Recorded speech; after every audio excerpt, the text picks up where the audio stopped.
Welcome to the middle of the African bush. I'm in search of leopards that were in this area on the sunrise safari. So hopefully we'll have some leopard luck this evening. This is Safari Live. Ready.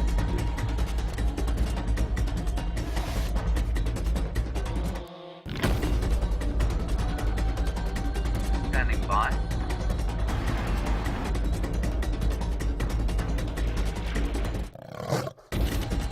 Five, four, three, two, one. You are live, you are live. So we're just having a look around where Karula and both Hosana and Shongile were on the sunrise safari. Unfortunately, no sign of them. So I'm just going to have a quick look a bit further down the Mawati, see if their tracks come out. If not, I'm going to go have a walk up here, see if we can find them. Hopefully they haven't gone too far. I'm just trying to figure out where the closest water is, and it is probably Twin Dams, because I doubt they're going to go towards the Vuyatela, because there's a whole stack of Nkuhumas in between here and there. They could be just sleeping close by. You want to look carefully in all the shade. There's no tracks coming out into the river or crossing the river. So it's possible they are just resting up on the bank here somewhere.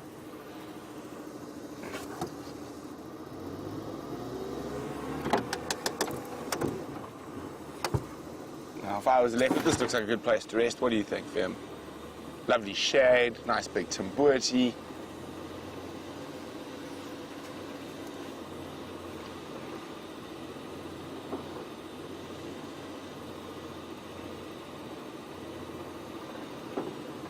So while we continue to look for leopards, let's go to Steph with an animal who's got spots a little bit bigger than a leopard's.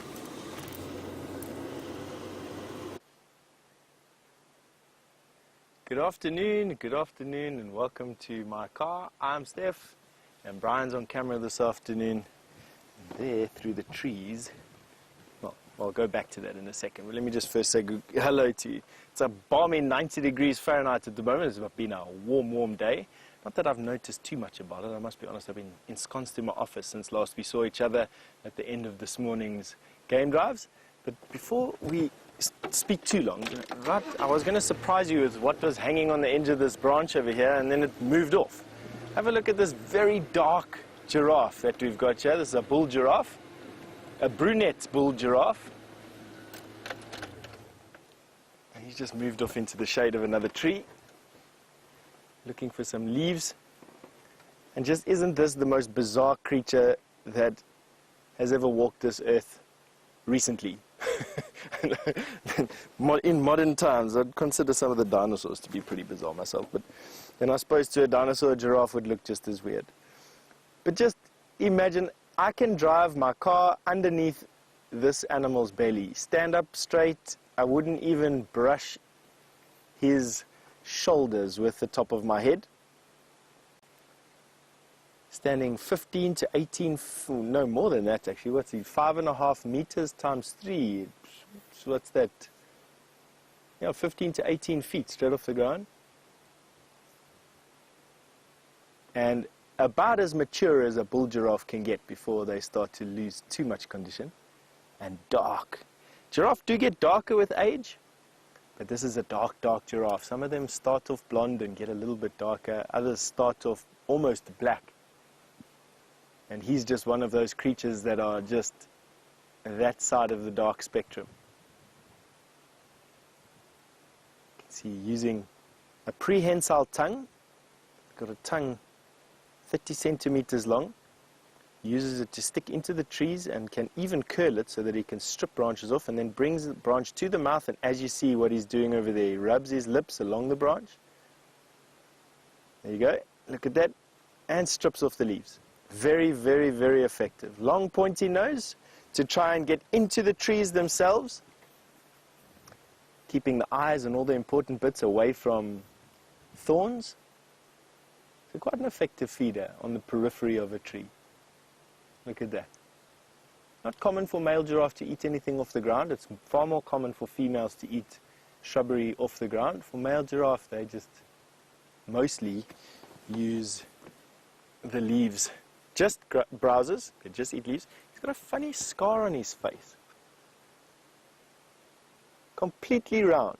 I wonder where he got that from.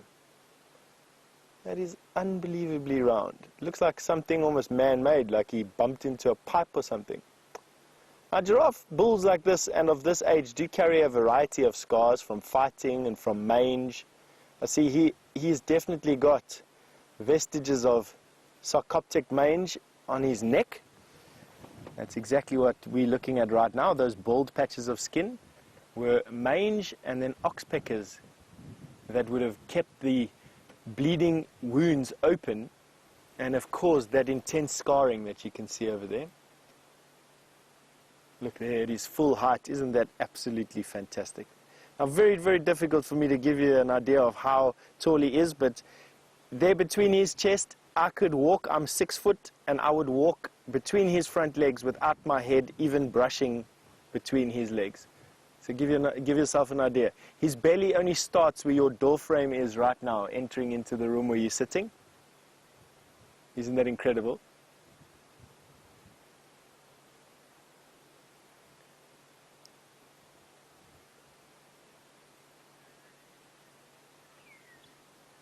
Yes, Gene, all the way from North Carolina, stating that this is a tall, dark, and handsome giraffe. Absolutely, Gene. He's very tall. He's lost a little bit of condition, but I think that that's the season. I don't actually think that he's a giraffe past his prime. Giraffe, they carry a lot of weight in their chest and their hindquarters, especially adult bull giraffe like this. They fight with their chest and their shoulders, and then they hit each other with their heads. Their heads are like big maces, really, on the end of a long neck, generating some quite powerful swings of the head, and then using those knobs on top of their head. Not only the ossicones, which are the two horns, that horn-like structures you see, but also that knob on the bridge of their nose. And also, when he turns his head, you'll see between his ears, on the back of his skull, he's got two more, there we go, you can just get them visual there, two more bumps or protrusions. There we go, nice clear view there. That is like a pair of brass knuckles. It just adds to the blunt force trauma that they can deliver to an opponent. And I haven't seen it myself, but I've seen footage of one male giraffe knocking another giraffe clean off his feet onto the floor. Generate some intense force with those heads. They don't use their heads for defense, so they don't smash their heads into lion. They use their feet. Have a look at those back legs. They very powerful muscles, very close to the hip, high up. And then they kick backwards with their back legs, very similar to how a horse or a zebra would. And just have a look at how long and much leverage is on there, ending in those very sharp hooves. I've watched a giraffe kick a hole into a steel plate, not a hole right through, but kick a dent into a steel plate with those hooves.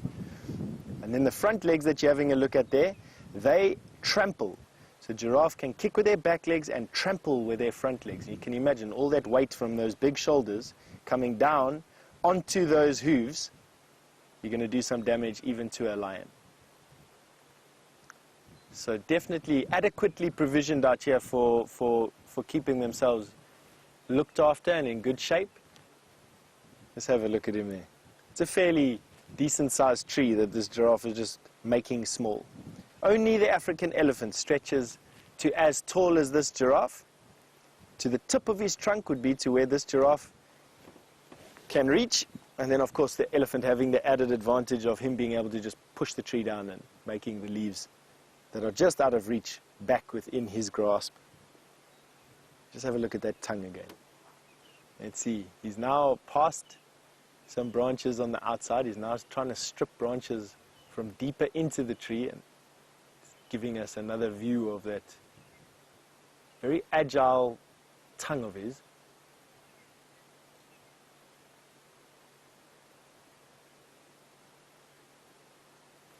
Tiffany, you've remarked on, or asked me a question really, on would giraffe break their necks when they fight?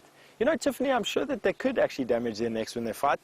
For all the the massive amount of bone and sinew and muscle in their necks. They don't actually have a lot of muscle for the volume of neck space that their necks take. And I'm sure a well-timed punch of the head onto an exposed area of the neck could actually do some damage and dislocate or dislodge a vertebra. Why not? It seems completely feasible. Generally, they stand top to tail, and they loop their heads over their opponents, hitting them on the flanks, on the legs, and on the shoulders. They don't often, it's not like they run at each other and bump their heads together or try and smash their heads together. They use those heads of theirs to try and dislodge their opponent's footing and get their opponent to fall down. Contrary to popular belief, giraffes will lie down and sleep. They also lie down in a ruminating posture, very similar to a sheep or a goat or a cow, to ruminate every day. They will sleep completely sideways or horizontal. And they don't always die when they fall. It's possible for them to knock themselves unconscious and even kill themselves if they had to suddenly fall and their head gets whipped down onto the floor. But they do have enough muscle structure for that not to happen. Just have a look at, not only is that tongue very dexterous, but have a look at those lips. They're almost like fingers for you and I. Very, very, very adept at stripping the branches of those leaves. I've had the pleasure of feeling a giraffe's tongue and lips, and it's similar to a velvet-lined tractor tire, if I were to liken it to anything. The lips are covered in this very fine fuzz,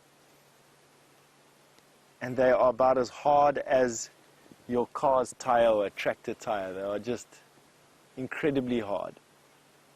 Quite a sticky saliva.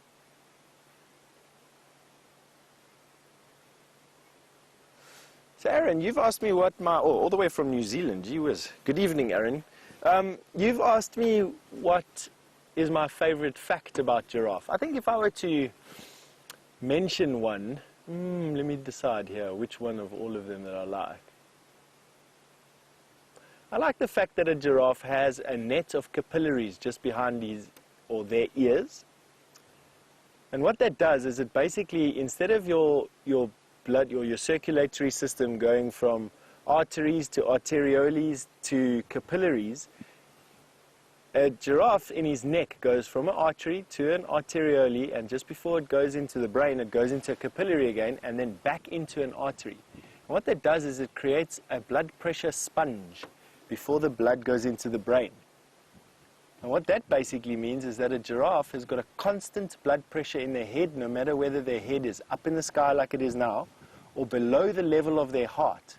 If you can imagine yourself doing a handstand, how quickly your face feels like it's going to burst off your shoulders, and that's because the blood pressure significantly increases in our bodies when we put our heads below the level of our hearts.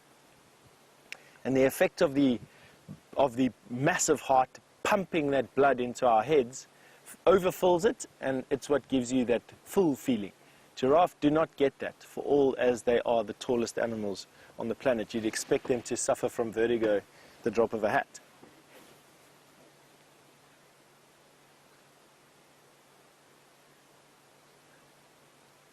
Hi has just asked me if giraffe have the biggest heart out of all of the animals. I suppose,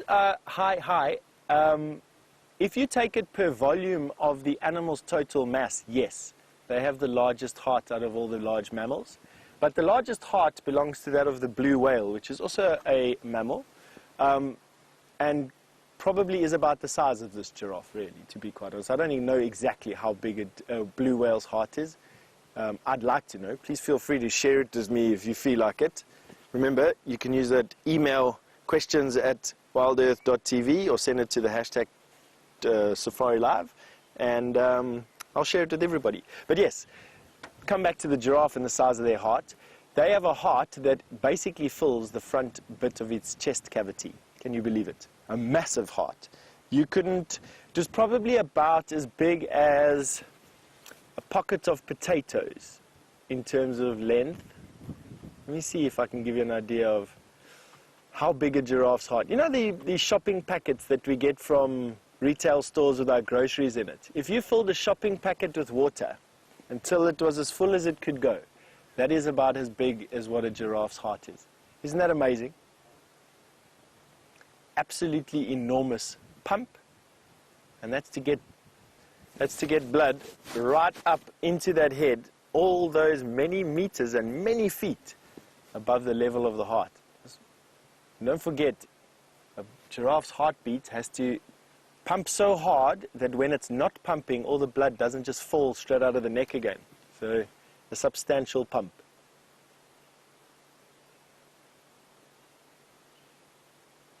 Really epic sighting of this particular giraffe bull. He's been so accommodating. Sometimes giraffe bulls don't allow you to come close.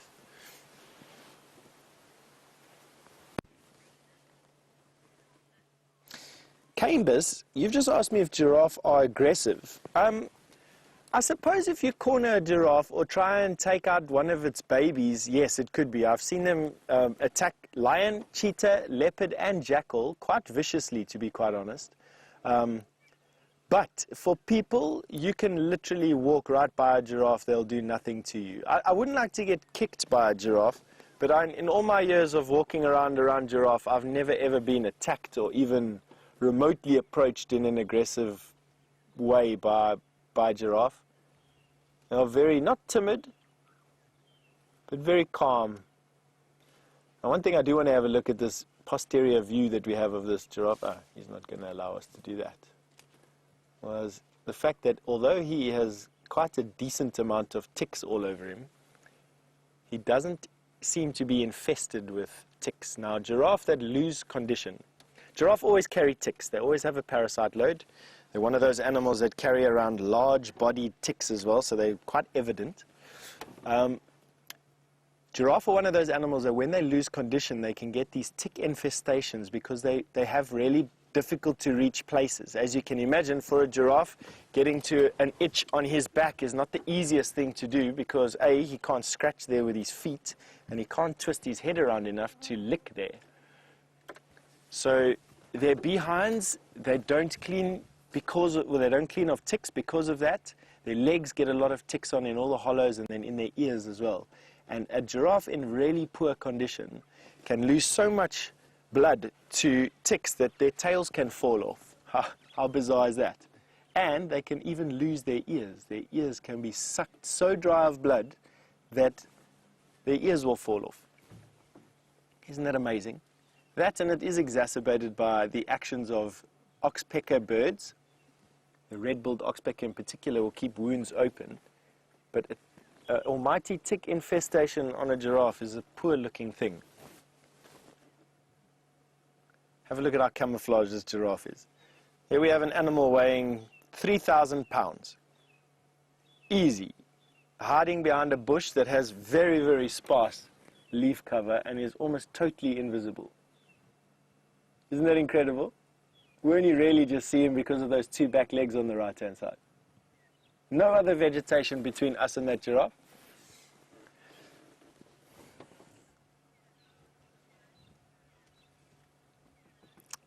Sarah in North Carolina, you've just asked me how big in circumference is a giraffe's, the bones in their legs. Sarah, I would say, using your dad as a reference, just, I'm gathering that your father would be an average-sized man of, say, 140, 150 pounds. A giraffe's leg bone will be about as thick as his leg bone where it joins the ankle. So not leg bone, his leg where it joins the ankle. So the bone would be about as thick as a fully grown man's leg where it joins the ankle, just slightly above it, perhaps just below where the calf joins the leg. I'm just using it as I'm using my own leg as a bit of, as a reference here. So just where my calf joins my leg, as thick as what my foot is at that particular point, or my lower leg is at that particular point, that is how thick that is of that giraffe. Obviously thicker at the place where his hooves join, as you can see there, but they're in the middle at its thinnest point.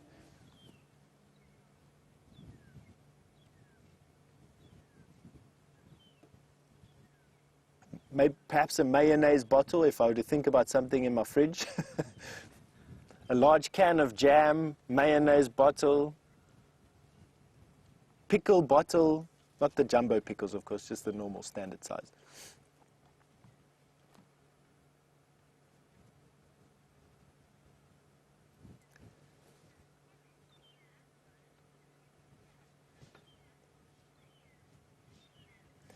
Manto, you've just made a comment to say that you think that giraffe would have lots of muscles for their necks. They do actually, Manto, and you can see that this giraffe being lean at the moment because of his poor diet, you'll actually see that the muscles straining there in the top, say, half of his neck.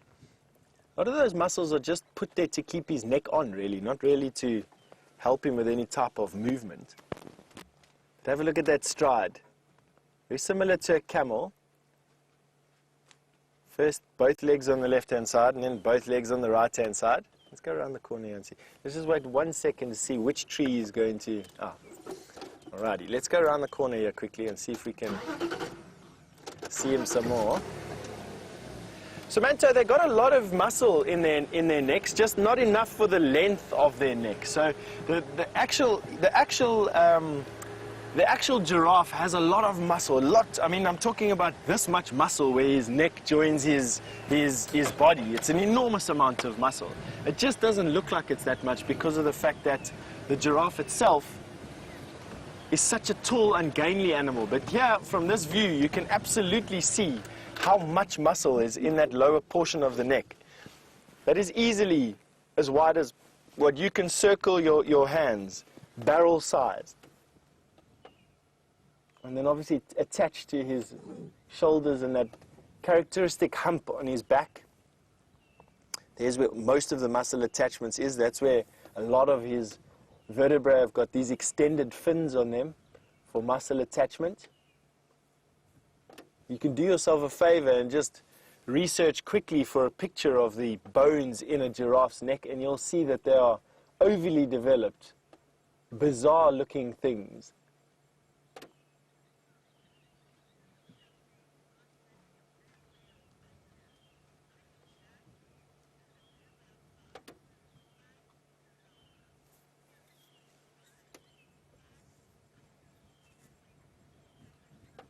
Wow. Pretty Nightmare has just given us an answer to our blue whale heart. So if I can get this correct, Pretty Nightmare, excuse me for some references, but 5 feet long, 4 feet tall, and 5 feet wide, and weighs 400 pounds.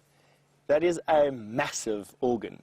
To be honest with you, it would fit between that giraffe, so the space between the giraffe's back legs and front legs, that gap that you're seeing in there, under his belly, between the belly and the ground, that is as big as a blue whale's heart and weighing 400 pounds. Now, I could walk, myself and Brian could walk next to one another between that gap, and we wouldn't touch our shoulders against either of the legs or our heads on the belly of that giraffe. That's how big that gap is there. So a massive organ. Thank you very much for that, Pretty Nightmare. Thanks for sharing that information with us. It's always interesting, you know.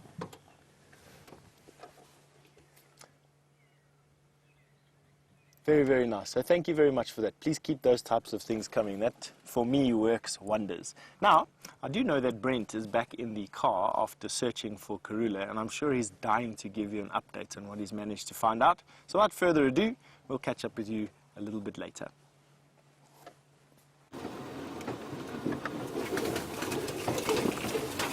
So we found her tracks heading south into this area, and the last tracks pop out into this little area between Twin Dams and the Mawati River. I just want to check for tracks around here in case she's snuck off.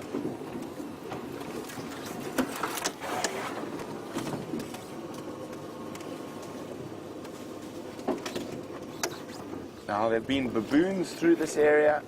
That might have made her change her course or move off. A female leopard with cubs does not want to tangle with a troop of baboons.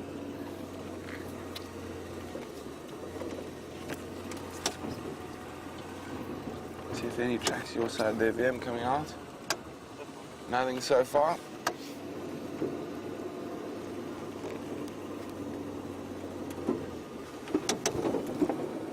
Now, remember, we're tracking leopards on a live African safari. you can ask me questions by using the hashtag Safari Live on Twitter, or you can send me an email to questions@wildearth.tv. I'm hoping that they're sleeping in one of the shady spots around here.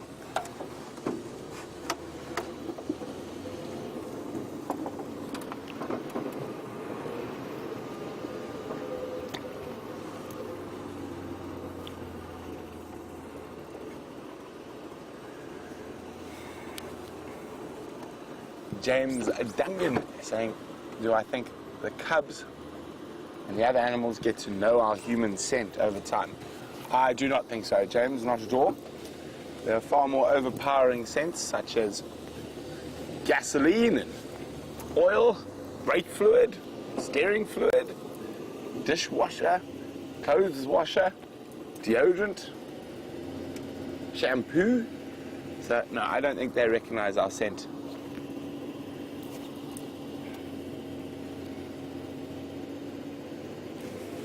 Now, I'm hoping she hasn't gone too far south,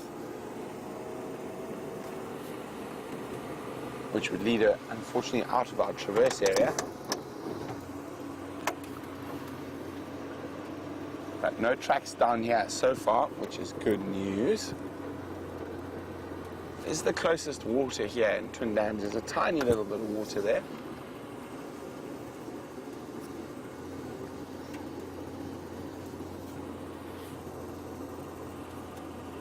Nothing on this path. Nope. Queen Karula making us work for it after giving it to us so easy on the sunrise safari.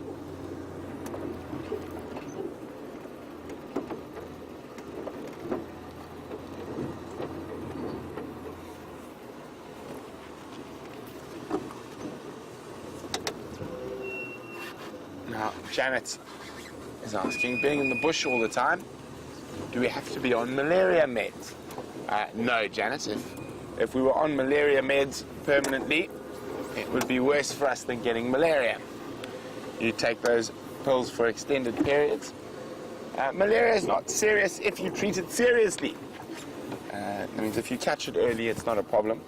I've had malaria 29 times, and from various different parts of Africa. I always travel with a treatment. Now, those baboons have been around here. It does make it a little bit more difficult.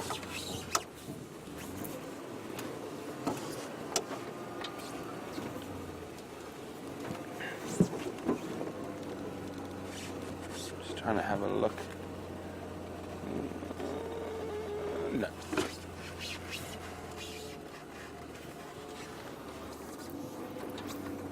Hoping she's lying up. There's a little creek bed over here. Lots of nice shade.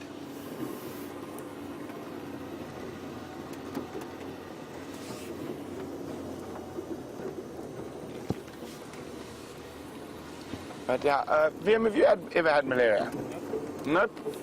This is a relatively low risk for malaria, this area.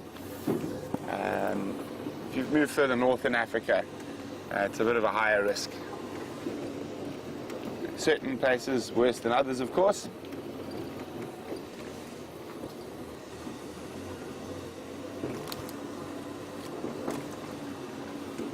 Have a look. So the last tracks head into this little block here.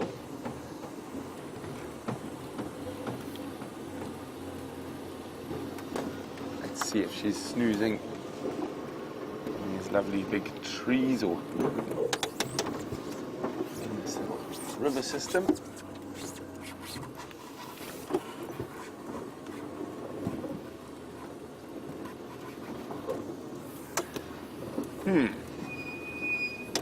Where have you gone, Queen Karula?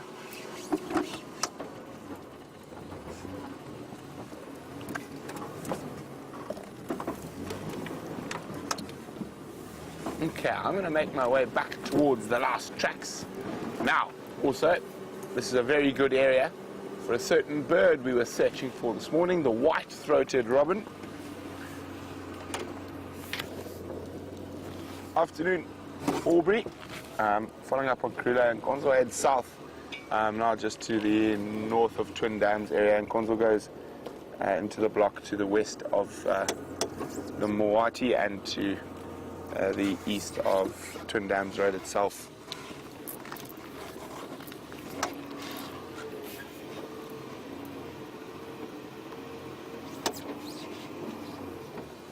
Okay, well, good news. It looks like Aubrey and William are going to come give us a hand, and 4 sets of eyes and ears are better than 2. So while we keep checking around here, let's go back to Steph. AFM Orbs, just stand by one. Welcome back, and thank you, Brent.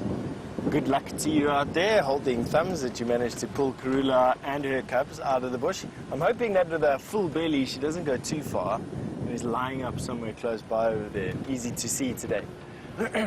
My plan this afternoon was to come and see how Sydney's dam is looking. I don't really expect much to be around Sydney's dam. The food stores around Sydney's dam are atrocious, with the majority of the good food being in the Manyaleti, actually. A lot of animals that get pulled out of the bush to Sydney's dam get pulled out of the Manyaleti, and let's see if we can get this bird. I don't know, Brian, you must tell me if maybe might too. Let's see if we can get him quickly. That is a black-headed oriole on the dead tree, and he's just sitting so nicely in the. Oh, there we go. You got him. Just that yellow flash. See if we can get him now again. He's in this bush in front of us at about my head level. So let's see if we can creep forward and see if we can get him. That was just such a nice view of a bird that is seldom, well, much heard and seldom seen, actually. So Brian, my head level in this fluffy tree in front of us here, he is before you behind the main stem on the right-hand side. So I'm going to creep forward here and see if we can get him. He looks like he wants to fly. There he goes. Ah, there we go. He's in the open now again. Let's see if we got him. There we go. Yes, black-headed oriole. Red beak, black head, beautiful buttery yellow or sunshine yellow tummy, and these blackish streaks along their backs. An insectivorous bird, and just unbelievably bright colors here. There you go, and looking for insects behind the stem of this peltiforum tree, or this weeping wattle tree. See if we creep forward again, Brian. See if he comes up and sits close by. I can just see his tail poking out from the right-hand side of this particular bush. So for those of you looking to find the orioles, it's O-R-I-E-O-R-E-E-L-E.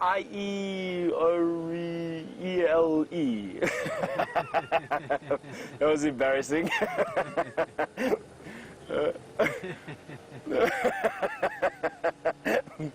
All right, but he's now between these two main stems.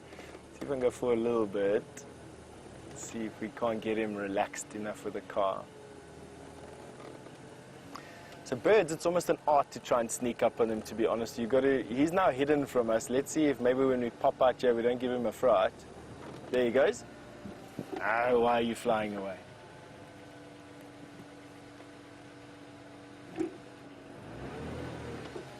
On that branch there, Brian.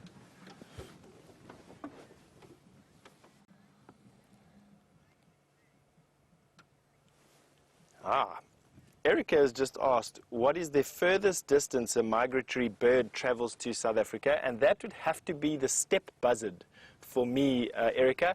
There may be that one of the terns, an Arctic tern perhaps, flies a little bit further, but one that I can think of right now would be a steppe eagle and the steppe buzzard, and even the Amur falcon, really. Those are the birds that fly the furthest to come here. The steppe eagle flying all the way from the Russian steppes, Mongolia, all the way to South Africa just to come and eat termites here. Can you believe it? So we're going to have a look at an atlas, and you'll see that the steppes, you can just go to Mongolia, really, put your hand on Mongolia, and put your thumb there, and put your finger in South Africa. You'll see that it is a half a twist around the globe and on the other side of the planet. All just for termites, something really spectacular.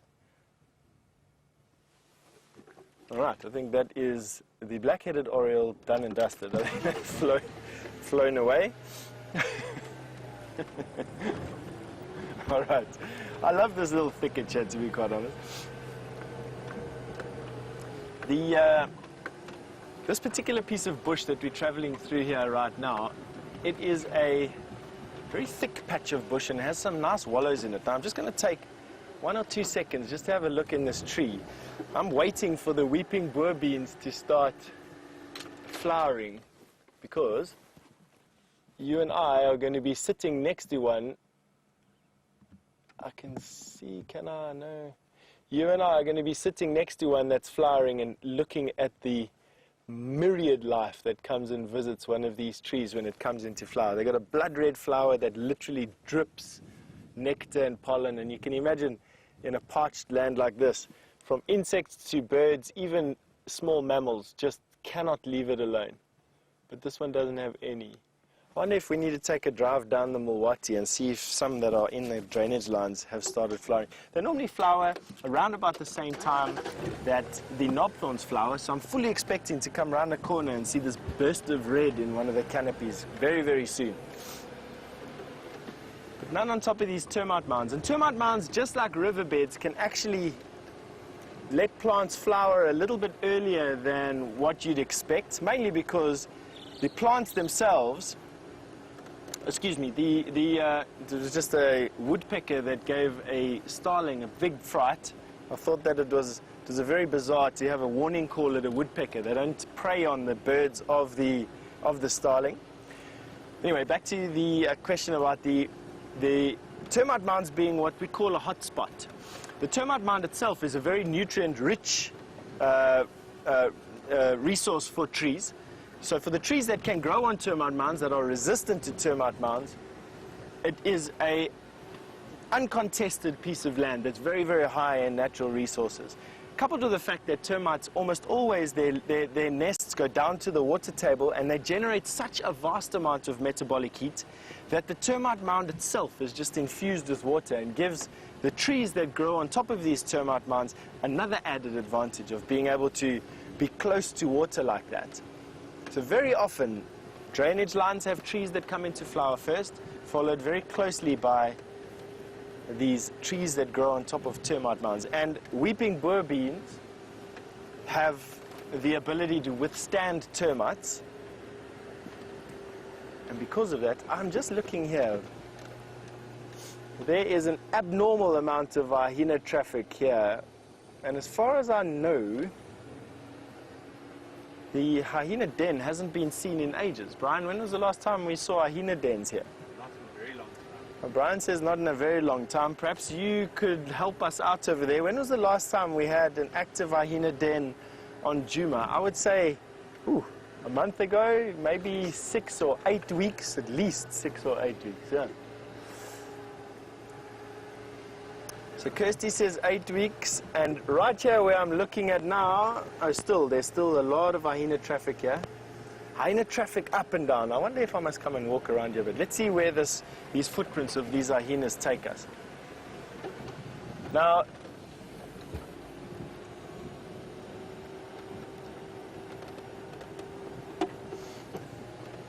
so Wendy just asked me if I ever found a track that I absolutely could not identify. Wendy, without a doubt, I get stumped by tracks every single day of my life, generally speaking by birds and by activities of animals. So, there was a warthog there, but he's now run away, as usual. See if I can get you there. No, still going away. Shy thing. Let's see if we can get him through a gap in the trees there for you.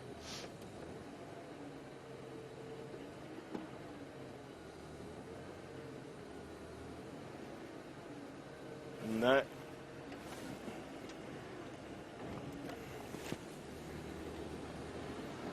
No, that warthog has run away there, full speed.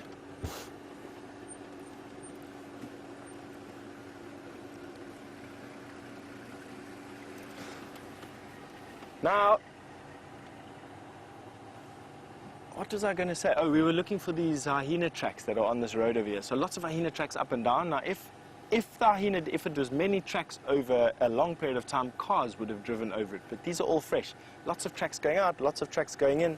I'm almost certain that we'd probably find some or other game path that has been used over here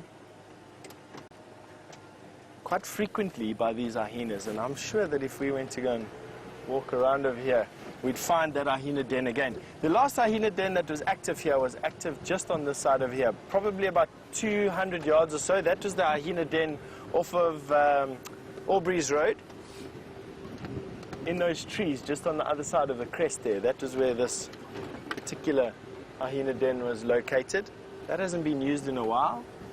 Lots of hyena vocalization coming from behind Gallagher again. I almost thought this morning that we were lucky enough to have one of those dens behind Gallagher and those very big, thick drainage lines active again.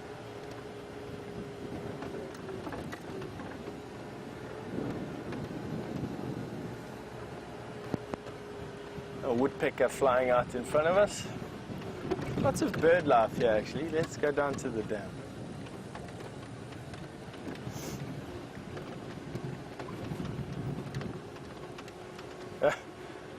Hello Debbie, all the way from Vancouver.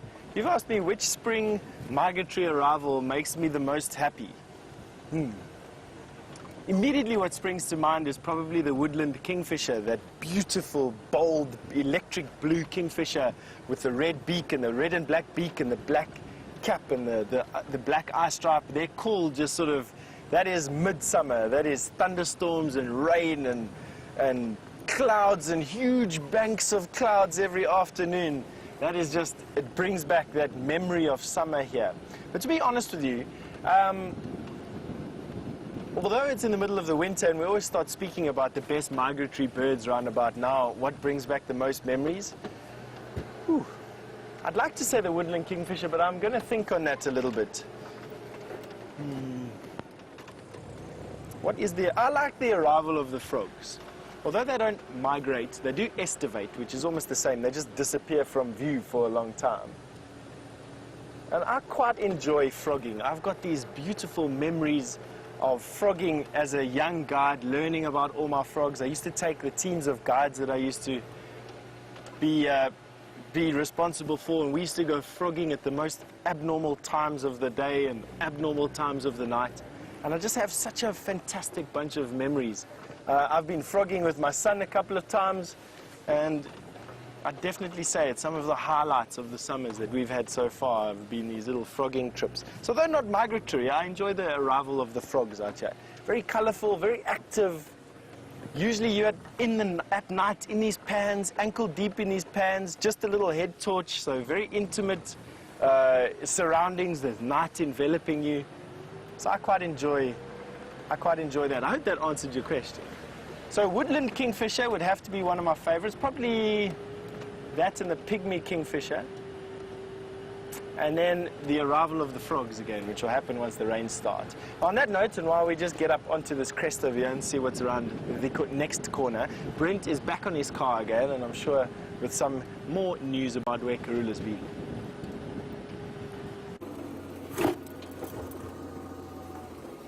So she's managed to sneak across the road here on some hard soil. I had to be on foot to see it.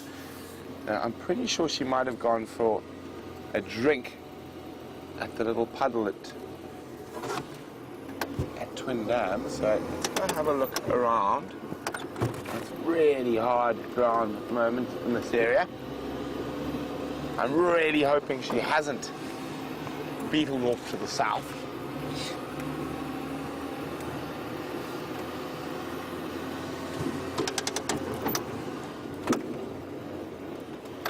But that's how it goes sometimes.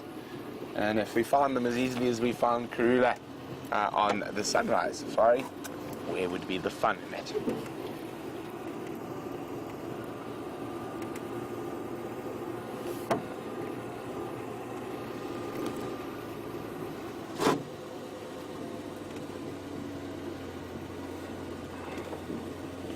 Now Dawn's wondering what other lodges can traverse Djuma. There is only one other lodge, or commercial lodge, that can... Anything outside there? That can traverse Djuma, and that's Cheese Plains. Other than that, only private lodges from Buffels Hook, which are private individuals that are not commercial entities. Now, I'm really hoping we don't find... Oh, there it is. Is that a Karula track? Don't be a Karula track going that way. Yeah. Let's have a look here. That is not a Karula track, that's good. I was hoping she might be hiding in this one little thicket, or maybe down here, having a snooze after a drink. Only water down in the south at the moment is this tiny puddle that's left here.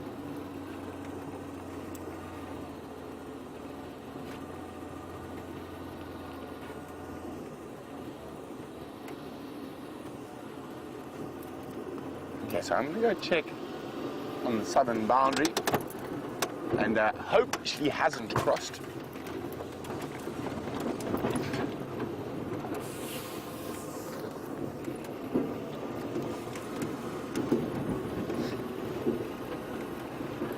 It is a wonderful, clear winter's afternoon. And of course, we do have a cat in the bag, so to speak, with the Nkuhumas.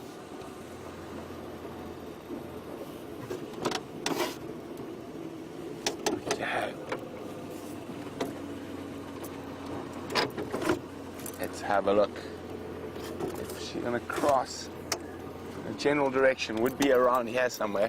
But the thing we want to check is also whether the cub truck's with her, because if the cub trucks aren't, she might have left them somewhere.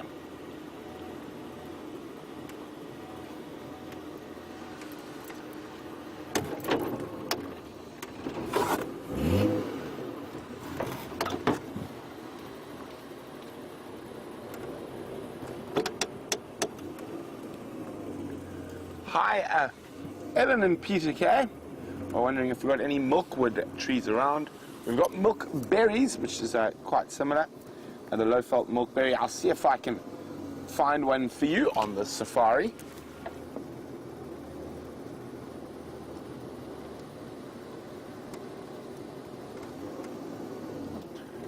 Okay, so far so good. We don't want to find any tracks down here, which will mean she's probably moved into this area up towards Treehouse Dam, which is one of her favored spots.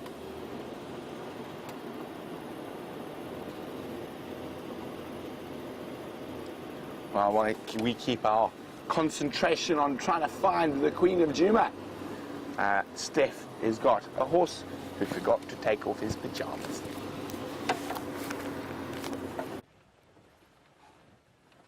I also got a horse that forgot to take out her baby. This particular zebra is about ready to pop. Shame. Hello, Mom. Is all I really want to say to her.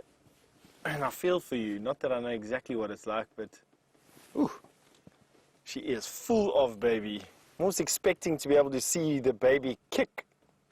Have a look at the veins running down her belly on the bottom side. Shame, girl. I hope you're getting enough food. Her mane is still very erect, so while she has lost a bit of condition, I can tell that by the wrinkles on her neck, by her shoulder. Her hips are not sticking out, her spine is not sticking out at her tail. Although she's a bit sunken in under the tail, it's not too bad. I think she's actually in good condition. So, wow. Good luck there, Mom. Don't get swallowed by the lions. They're lying around Vuyatela Dam. There's a zebra all around us, actually, which is quite nice. Let's see where the zebra is actually going to go out. I'd love to show you a picture of her from the back, or at least from the side, so that you can see exactly how fat she actually is. Let me see if I can go forward a little bit. Let's see if we can't catch this lady. Yeah, she's standing right here. And she's got another foal trying to drink from her. So she's actually close enough to giving birth that although she hasn't started producing milk yet, she's probably irresistible to that young foal, who I can see his lips underneath the tail curled around her nipple, not getting anything. Shame, man. So no, this lady is a couple of, let's say, I won't say a couple of hours away from giving birth, but she's definitely within days of giving birth. So much so that this young foal thinks that the milk is for him or her. They give birth to just one baby at a time, or one foal at a time.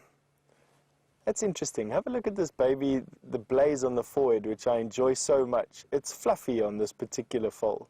Oh, that's probably because he's been rubbing his forehead against mom's leg. But his coat is also a bit fluffier. She actually isn't in bad condition at all.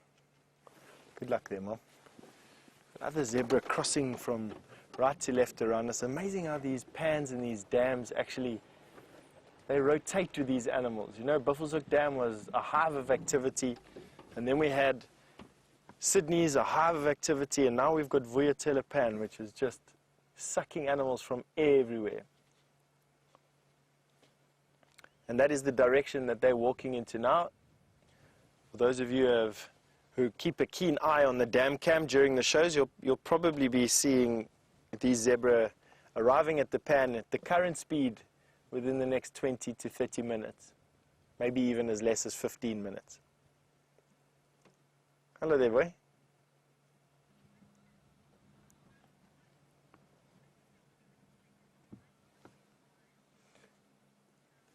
So Chi-Town Connie has just asked me if these zebra, being so pregnant, could run away from lions. Chi-Town, yes, they could actually, given enough warning. A zebra at full speed will outrun a lion, definitely. And she's not without the ability to protect herself. She can still kick out very, very strongly with her back legs.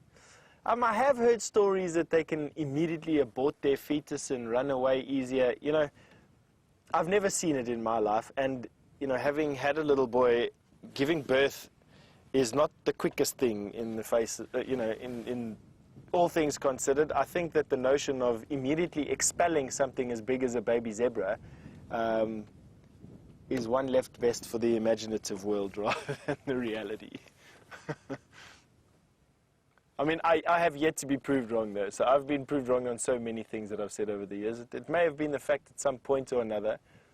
But the idea is that a zebra that's under extreme pressure will be able to expel their fetus and then run away faster, unencumbered, leaving the fetus to satisfy the predator. And it's not only macabre, but I also think unlikely. All right, that is all the zebra. Gone.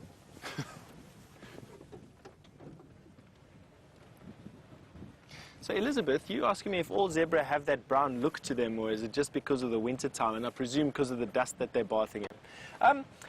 That particular zebra that you were looking at had a very distinctive shadow stripe, and that is unique to the Birchall zebra, or the plain zebra that we have right here, is that stripe between a stripe on the white. And that gives them this browny look, it gives them a browny color, and quite often those shadow stripes are not completely black either. They can be a browny color or a rusty color, which is probably what you were seeing on that last zebra that Brian was so keenly keeping focused there for you.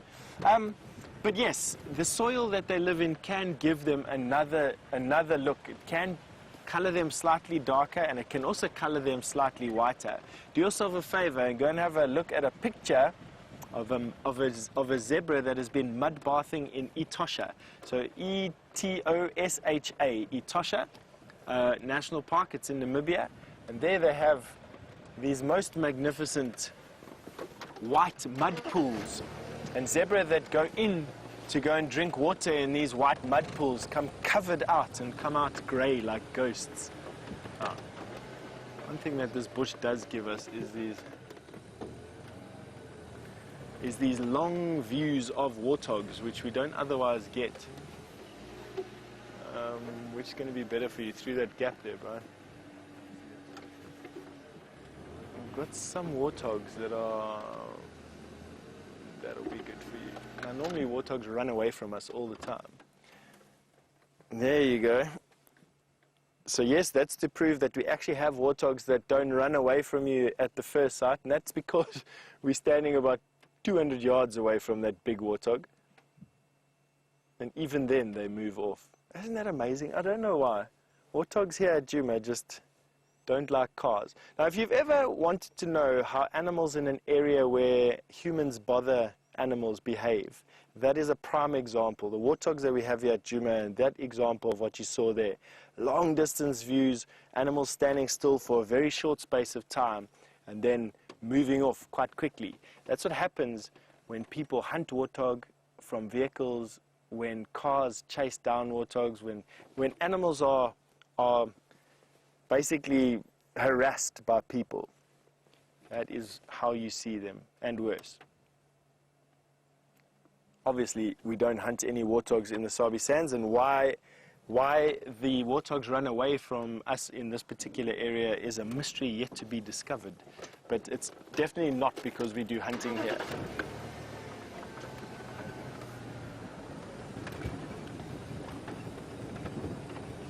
All right, now, while I go around the corner here and see if I can catch up to these zebra and that pregnant lady, I just want to see her again.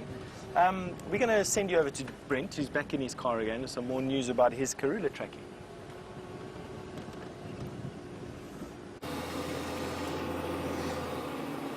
Well, the Karula news is a double-edged sword.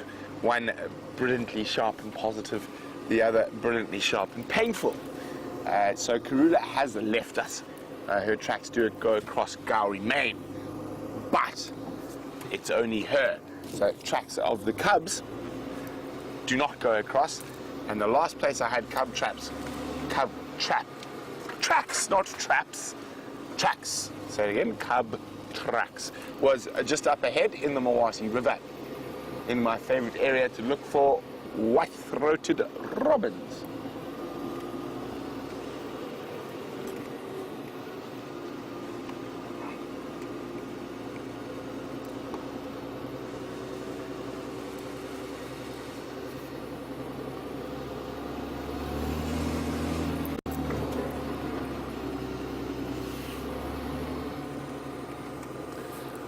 Hi, Michelle. Now, Michelle is wondering, is it easier or harder to track once the rain arrives? It's actually much, much harder, Michelle. Oh, what have we got there, Vem? You said? Oh, it's flying away. Maybe we'll get a bit closer again. We're going to sneak. It was a kingfisher.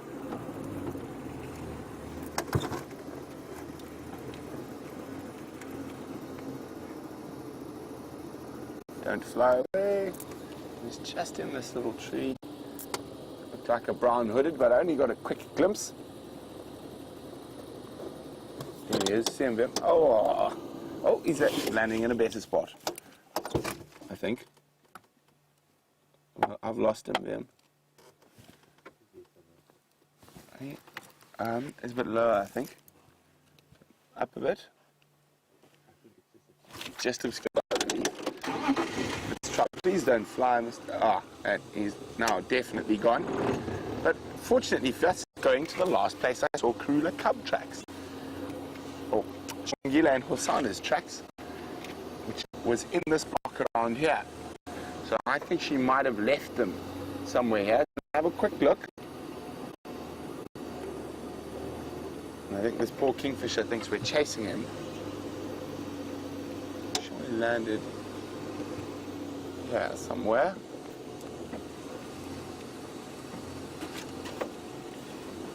Okay. Now, this is a good area for Karula to leave the cubs. There are lots of nice big trees. What are you spotted, Vim? Just showing us the surrounds. So if we have a look carefully on this little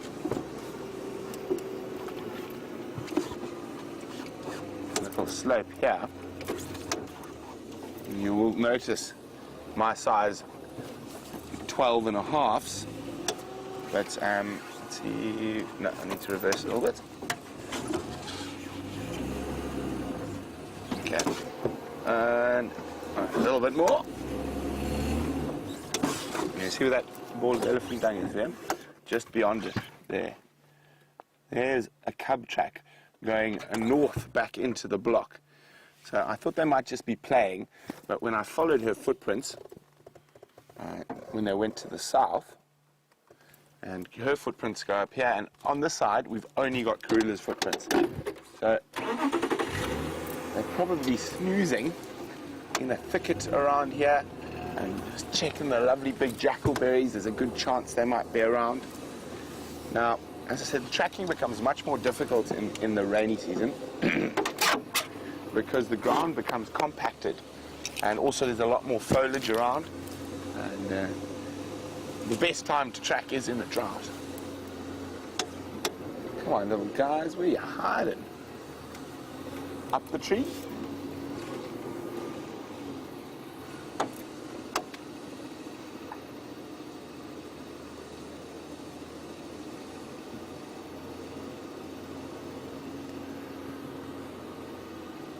Now, James Richards wondering if a female leopard's territory is already quite full. Oh, yes, not the robin I've been searching for, but a robin indeed. Oh, am I looking at a different one to you? Oh, the one on the ground. Oh, where'd he go? And it was a white-browed scrub robin. Is that what you're looking at? Here we go. It's so still. Sorry about that, James. It sidetracked. Unfortunately, it disappeared. Now, he's asking how far a female leopard, if there's not enough space around their mother's natal territory, will a female leopard wander? Now, it depends. I've heard up to 30 kilometers. It all depends on the density of leopards around that area. So I think we're finding that's happening at the moment in the western sections of the northern Sabi Sands around the Manyeleti River. We've got Salahesh and Sele, Moyo, Ingrid's Dam, and then now a whole bunch of their offspring.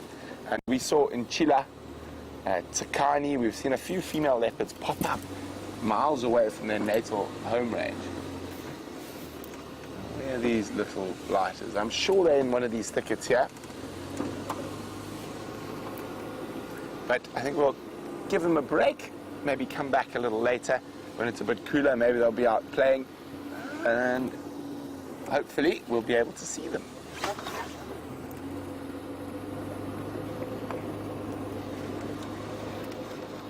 Now, guys, why don't you tell me what you would like me to do next? We can carry on searching for birds. We can go look down or look in the west, or head back to the Nkumas. So why don't you guys let me know what you would like me to do, and you can do that by hashtag Safari Live on Twitter. Oh, sorry, there my stalled. Or you can use the email address questions@wildearth.tv.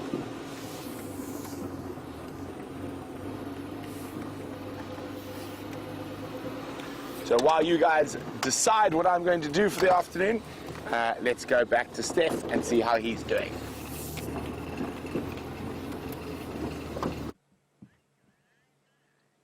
All right, and we've got the first Tambweti tree that is flowering. That is Spirostachys africanum, and those are its flowers. And this is a pretty young one that's in the bottom of a drainage line that feeds the Vuyatela Dam. And it's got some beautiful flowers on it. They're very tiny red flowers. They don't actually look like much. Very similar to a knobthorn's flowers. And they will very quickly turn into these bulbs, these seeds, these three-lobed seeds that then get infested with a moth's caterpillar in actual fact, get infested with a moth's caterpillar who then eats into the seed and eats the seed and jerks around and causes the seed to fall off and they lie in these carpets underneath the trees and jump around, and they're called the jumping beans. Here in the bush, the bushveld jumping bean.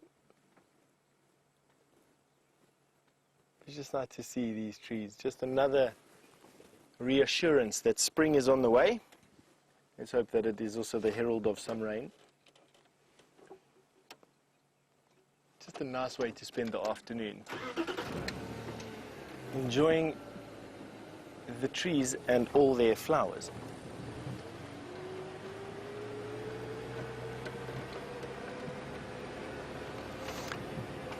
Haley, you've just asked me what is my favorite thing to find in the bush and what do I enjoy, what is my thing that I enjoy most? Haley, I enjoy all the smaller things most. And I'd say that mammals are not on the top of my list.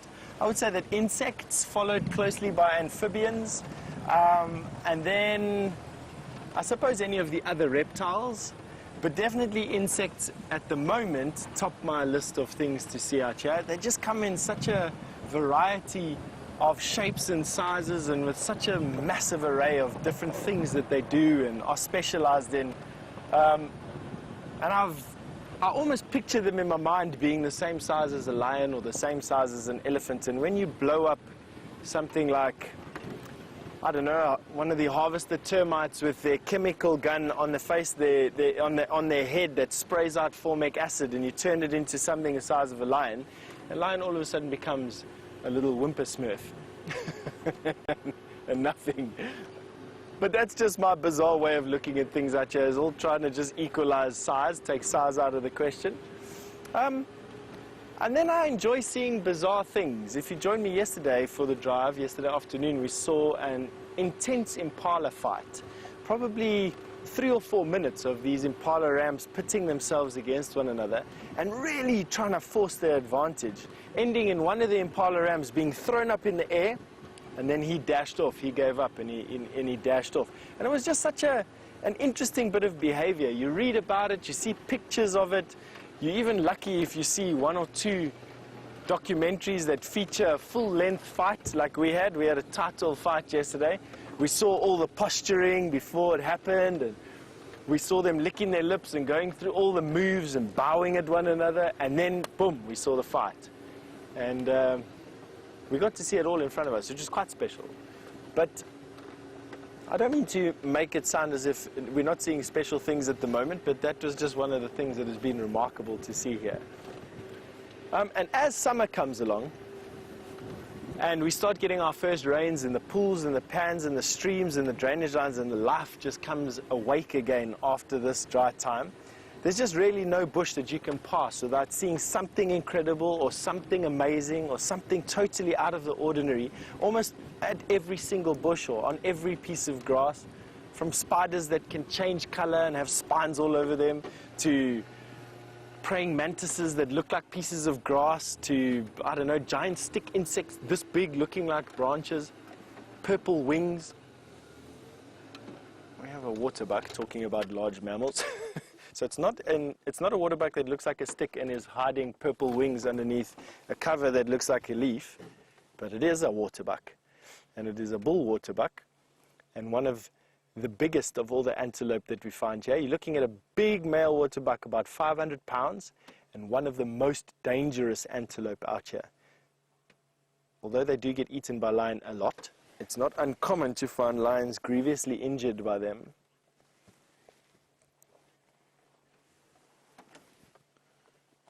Joe, you've just asked me what antelope has the longest legs, and that is a giraffe. That is the antelope with the longest legs. As far as I know, a giraffe is still classified as an antelope. And if it isn't the giraffe, then it would have to be the eland with the longest legs. Thinking about it now. The eland, yes. So the eland, it'll be the giraffe if a giraffe is still classified as an antelope, and if a giraffe is somehow not classified as an antelope, then it would be an eland as my next guess. Have a look at those massive ridges on their horns. Now those ridges are to push against. When males are fighting with one another, those ridges stop the horns from sliding over one another, and it takes a lot of force to push against one another and slip a horn past. And that's just so that males can compete with one another, even aggressively compete with one another, but not injure one another unto death. That wouldn't help the species at all. So those horns with those ridges on are really just there to stop massive injury from happening every time a test of strength is needed to be done. Incredible, these camouflages again. Literally just behind a bunch of sticks and poof, into the air, gone is a 500-pound animal. Very nice. Now, unlike, or I suppose no, not unlike. Let me rephrase that. There are a bunch of animals here that are the size of the waterbuck that eat either grass or leaves. A waterbuck eats grass, whereas a kudu, which looks fairly similar, I mean it's grey and I suppose it's grey and it's got 4 legs. That's about the similarities it has. Kudus just eat leaves, and then you've got sable, which just eat grass, and you've got, I suppose, wildebeest, which also eat grass. What point am I trying to make by saying all of this? None, really. Just very different things. Right, I think let's leave this waterbuck behind these sticks. I actually want to get to Galago Pan and see what is going on around that pan. I'm hoping that that zebra with the big belly has come out of the grass over here and is drinking at the pan to give us another view of her. I'd like to see her again.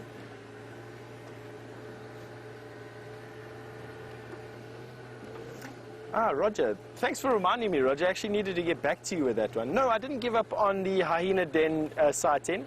The tracks come out of Buffelshoek. That game path of hyena tracks was literally walking in and out of Buffelshoek.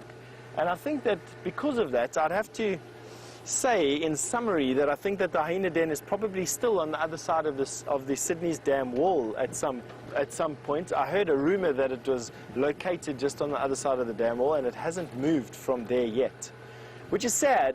However, that being said, there's a lot of hyena vocalization coming from this side of the lodge, and I'm not discounting the fact that a portion of that hyena clan might be at a den inside here. And as soon as we get back on foot again, I think what I'm going to do is dedicate an afternoon or a morning's walk to exploring this area to see if we can give any fact to our theory, any proof to our pudding.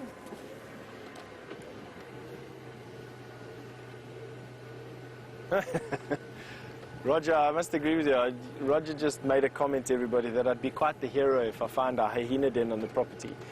No doubt there, Roger. I mean, as you know from previous, I gather from previous times watching us, hyena dens just offer so much massive value from a sightings point of view.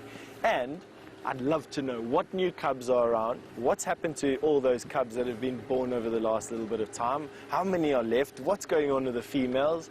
You know, just as exciting. They've become part of the sort of the family out here, and we're missing them.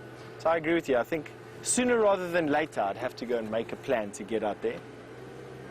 All right, so there's nothing at the Galago Pan, and that's because, oh no, there is water there. I was about to say, there's not much water. There was one waterbuck, I suppose, and I saw 2 nyala as well in the distance.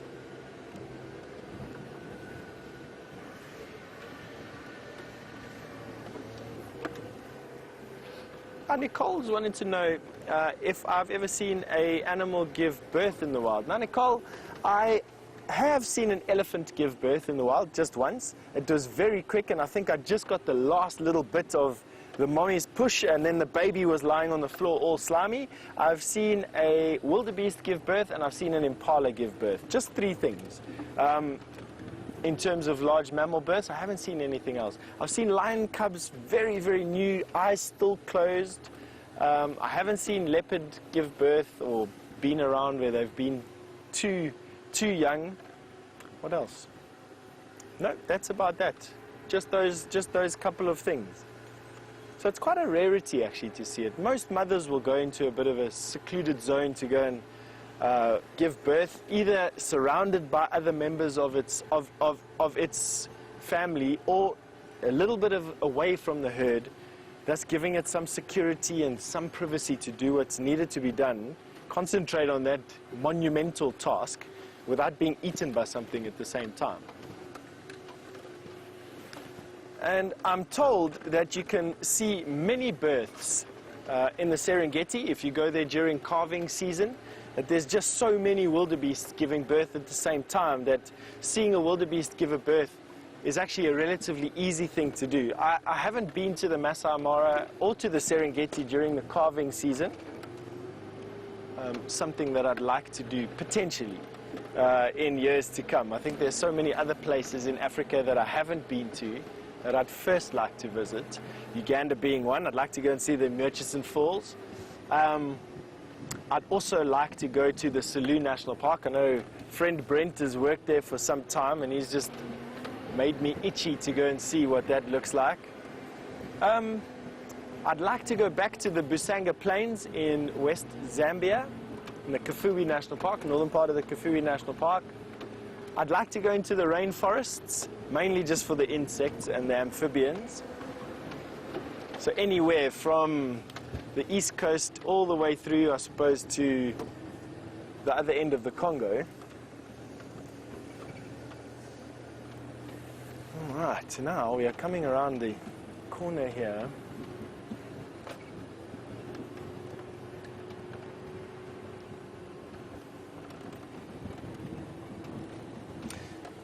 So Amy, all the way from Southern California, good day, Amy. You've heard or you've read somewhere that South Africa can be quite dangerous to women, and you're wanting to know if there's any truth to this rumor. Amy, how do I answer this question? South Africa is very rurally based. There's a lot of people that live in very rural settlements, and in these particular areas, there's no 50-50 split between the genders. In other words, women don't have equal rights in these rural areas. It doesn't mean that they are treated bad. It doesn't mean that women are abused in these areas. They just seem to not have equal rights. But that's only speaking for a portion of the population. The populations that live in and around and our urban areas and our urban centers are every bit as equal in standing and right as any other country in the world, to be quite honest. If you don't believe me, you can go and have a look at our cabinet that rule our government, and you'll see that very, very many of the ministerial positions are held by ladies. And that'll give you an idea of how people in formal South Africa, not in informal South Africa, view women. As to whether you would be in any more danger here than in, any other city in the world, no, I don't think that that's the case. I have a lot of friends, female friends that have come over from the UK to do some of their military service, serving in female regiments, full female regiments in rural areas here. I haven't heard a bad story at all. So be careful, obviously. Don't make yourself a target, secondly. And of course, if your gut says to you that you don't need to be in this place, then move on. That's about it. Other than that, same as everywhere else. But Brent's got some news for you while I make my way down through this gap. And I need to look where I'm going, otherwise I'm going to crash Brian off the car. And we'll catch up with you in a little bit.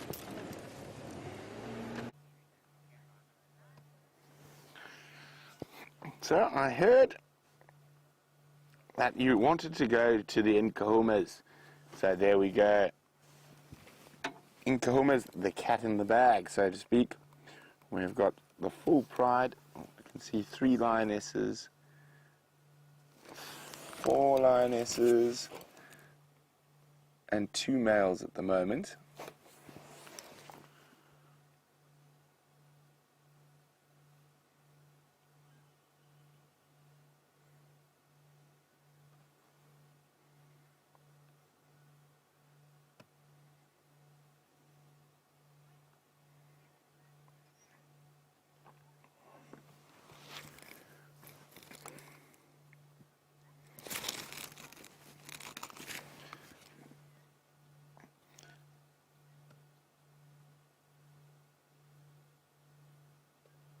Hi, Jennifer. Oh, there we go. Chewing on a stick. Jennifer, who's in Missouri, was saying this morning the lioness kept picking up the cub, trying to move it away from the water. Is that because cubs can't swim at all? Well, Jennifer, no. They can swim, probably. Again, it's one of those instinctive things. I think she was just trying to teach them about being near the water, and also with that male being sort of on the edge at the moment, I think that could have coupled or made that even worse.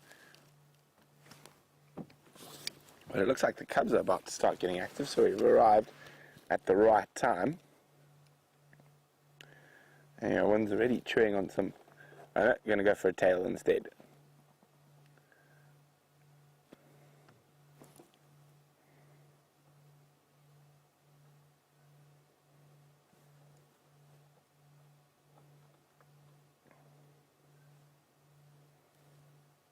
Oh, look at that. Don't bite my tail. Trying to nap here. Now remember, we are on a live African safari, and we're sitting about 5 foot away from a lioness suckling cubs. And I see them kneading to help or to try stimulate more milk production.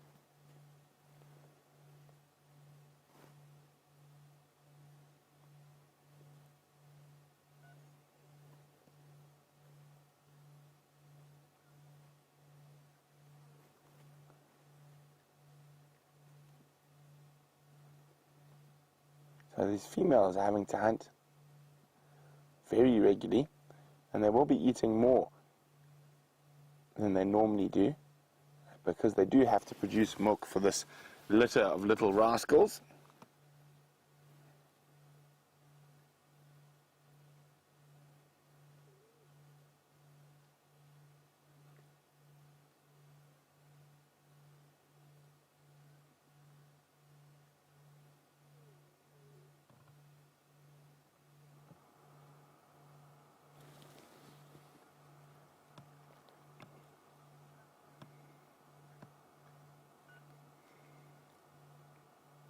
Okay, now in a few hours, I think the animals Steph has got, and exactly those particular animals are going to be probably running in fear from these very lions. So let's go have a look.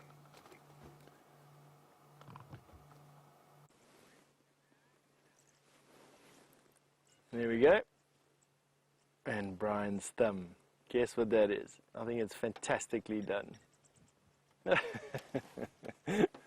Nice one. Thanks, Brian. Well, welcome back, everybody. We have arrived at Vuyatelapan to find the hippo from Buffelshoek that was yesterday turning into a raisin, hydrating himself now in the shade. A vastly better pond of water, I think. And I haven't counted them yet, but let me just 1, 2, 3, 4, 5, 6, 7, 8, 9, 10, 11, 12 buffalo bulls as well. Have a look at this guy. Was he yawning with his attendant oxpeckers? Let's see where he goes. Massive boss. That's that horn mass on top of his head. He's definitely a hippo in the background. Nice view. He's definitely got one of these overdeveloped bosses. I'm not a big fan. Some people really enjoy having a buffalo with a big boss like that on top of his head. Me, I'm more of a fan of a deep curl. So there, what you're seeing coming into screen, that curl that you see, there we go, in profile. I'm more of a fan of a very deep, flat curl. I think buffalo with a deep curl look far better than a buffalo with a swollen forehead. See, you heard me insulting him and now giving me the buffalo beady eyeball.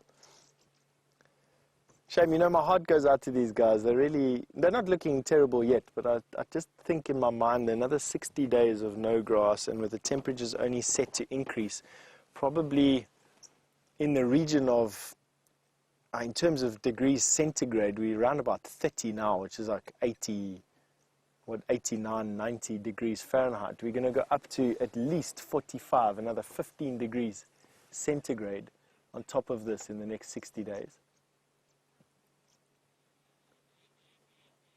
See, all these buffalo are now waking up, and it's quite bizarre. They've obviously spent the heat of the day here. Now need to feed before it gets fully dark, and they become targets for lions, and they're actually doing a clever thing. The lions are not lying too far away from here at all. The lions and one of the Birmingham boys, one or two of the Birmingham boys, are lying up 200-300 yards from where we're standing at the moment, and they are supremely gifted buffalo killers. And these buffalo here would just make a target that they are very experienced and fully capable of killing. Brian, we've got a nyala drinking at the pool as well. Quite skittish. But we've got this nyala ewe, 3 of them in actual fact, coming to drink, and they just, I don't know, that's just such a beautiful picture. Nyala in focus, buffalo in the background. Another nyala coming out here now. You probably get a reflection in, no, you won't get a reflection in the water. You may. Let's see if it's a interesting thing. Quite timid. There you can just see her face reflected in the water. Hello there, little guy.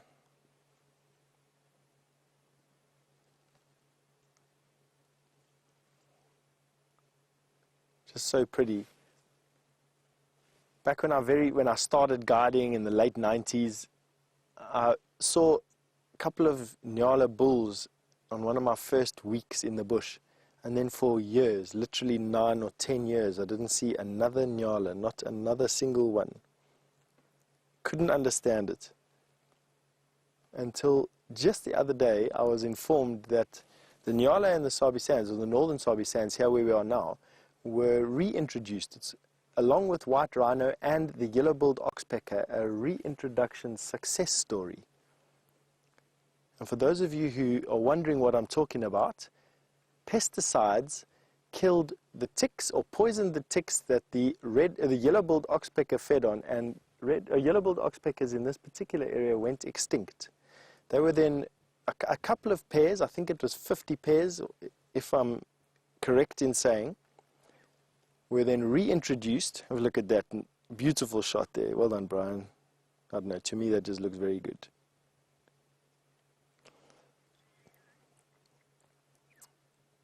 I wonder what she's doing there. Maybe she wants to do a triple backflip. She's been watching the Olympics and wants to show us what she's learned. Anyway, have a look at that picture there for you. That's a lovely picture. Grab that as a screenshot if you can. It'll be vastly different in 6 months from now, I guarantee you, from this particular angle.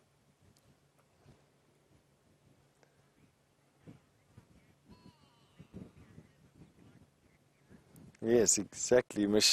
Michelle, all the way from New Jersey, has just commented on that as basically a herbivore party around the pan. That's exactly what it is. Although, that being said, Michelle, we've got a whole bunch of lions that are lying literally 200 yards away. So it's not just a herbivore party. There are some unwanted guests here as well. Now back onto that reintroduction. So they reintroduced a couple of dozen pairs of yellow-billed oxpeckers into this area, and it was such a success. You can now see yellow-billed oxpeckers throughout the length of the park, similar to white rhino. White rhino were extinct in the Kruger National Park, and a doctor called Ian Player reintroduced white rhino and black rhino from the Hluhluwe-Umfolozi National Park, and once again a massive conservation turnaround from the brink of extinction. White rhinos were saved. And similarly, nyala. There were no nyala left in this area, or very few nyala left in this area, and they were reintroduced and have now successfully populated. We see almost entirely, I see daily, every single day we see a nyala at least. Now, lion targeting buffalo, that is now an interesting theory. We're looking at a lot of buffalo here. They would absolutely target the sick, weak, lame and lazy, or sick, old, lame and lazy. But it's sick, weak, lame and lazy that the lions target. They'll target them first. They almost can't help themselves, except that it becomes a bit opportunistic, like a battle. As the battle begins or is in force, lions can quite often change from one target to another, and then they'll go for whatever target is best. They'll try and cut off a buffalo bull from the rest of the herd. These buffalo will come to each other's rescue. There are bonds between these buffalo that have been forged from when these buffalo were young calves. And buffalo definitely look after their friends, definitely. And so they'll try and cut a buffalo off in the panic, and then they will use their numbers to stop the buffalo and eventually bring the buffalo down just through sheer exhaustion, and hopefully weaken it to the point that it then expires and they can eat it.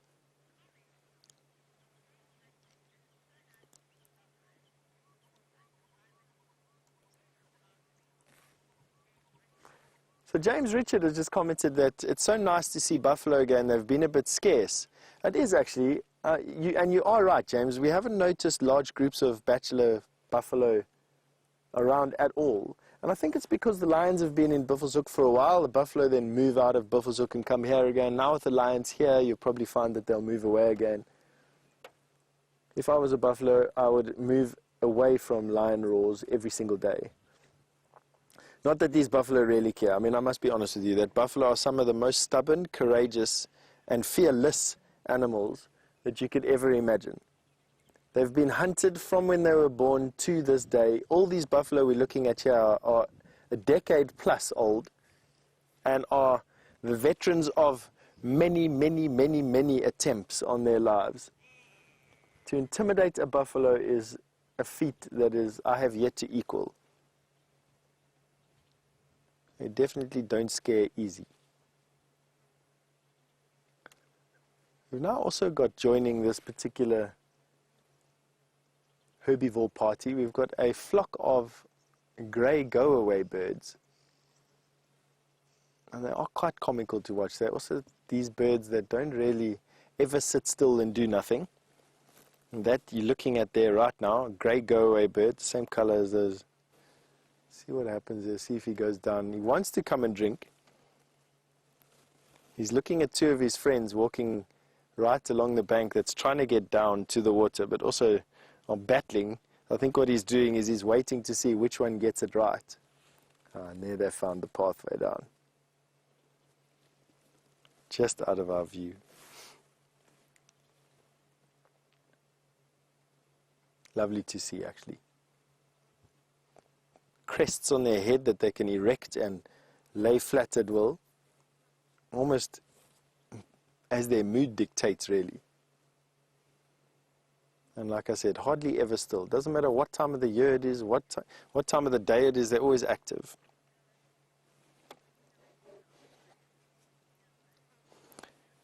Yes, absolutely. Roger, you're wanting to know in which direction the road is, which direction the lions are lying. Roger, the lions are lying exactly there, 200 yards away from me. I think if I shouted really loud, Brent could probably hear me from here, but exactly in the direction you're looking now, 200, 250 yards away. That is where the lions are lying, in the drainage line.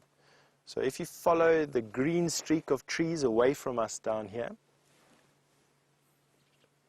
the lions are lying in there and would have heard these buffalo butting heads with one another and making their noises that they make.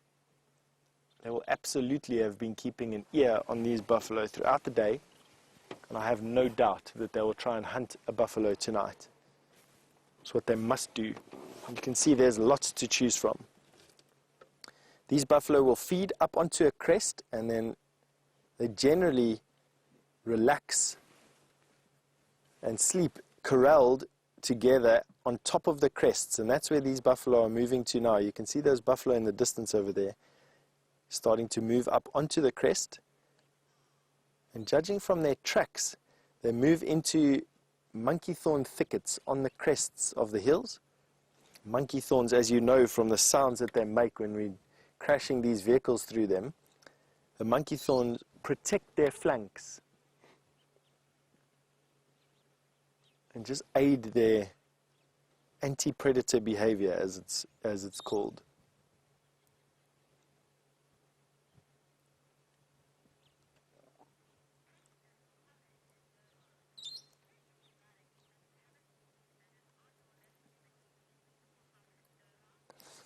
So Mohammed, all the way from Doha, has asked me, is there anything on my bucket list of things to see? Mohammed, there are so many things. I think initially I'd really like to see some more pangolin. I'd really like to see, I'd like to see some more interactions between animals. I'd like to see a hedgehog. I'd like to see a striped polecat. I'd like to see a Salu's and a Miller's mongoose. I would also like to see a black-faced lovebird, which just occur at Victoria Falls. I'd like to see a Pell's fishing owl, which I've been hunting for years, never successfully. There's a parrot at the top there as well. We've got a flock of parrots, or at least a pair of parrots, that looks like they want to come and drink here by us. And we've got one sitting in the tree just behind us here. And he's now silhouetted. Brian's now contorting his body around here to try and get this for you. But there we have the brown-headed parrot, the only parrot that occurs here. A little bit bigger than a lovebird, to give you an idea of its size. Yellow to lime green, and then with a brown head. And although they will forage in flocks together, they're actually just in monogamous pairs, a male and female together, which will often fly in unison with one another. And it's how they bond together, is flying in these intricate patterns in unison with one another.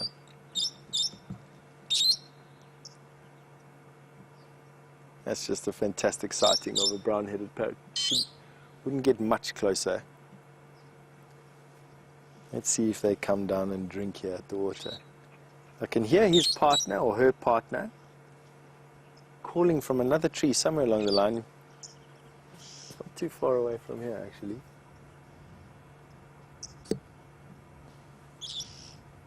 See if this little parrot comes down to drink.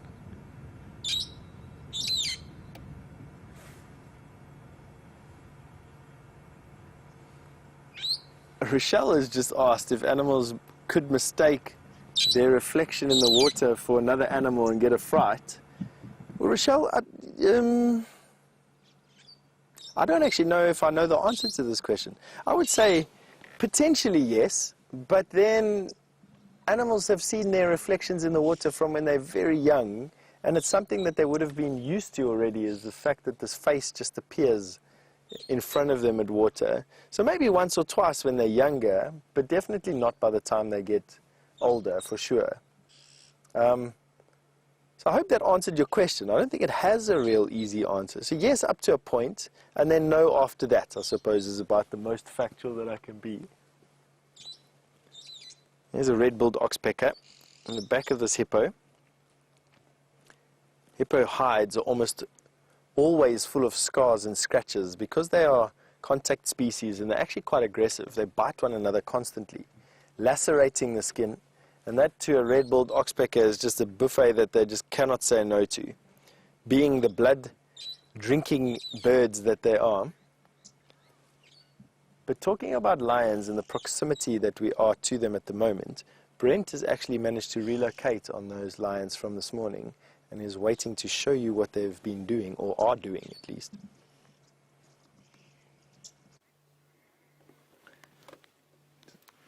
So the cubs are just starting to be absolutely cute at the moment. There's no other way to describe it. They're just delectable little monsters rolling about and chewing on sticks, chewing on their own tails even.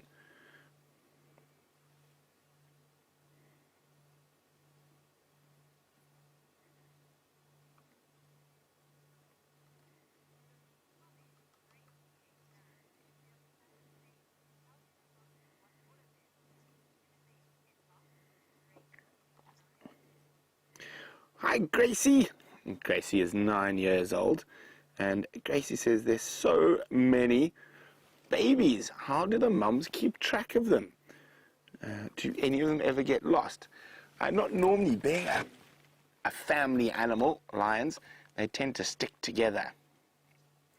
So it's uncommon, but not impossible for the babies to get lost. Oh, hello, little ones.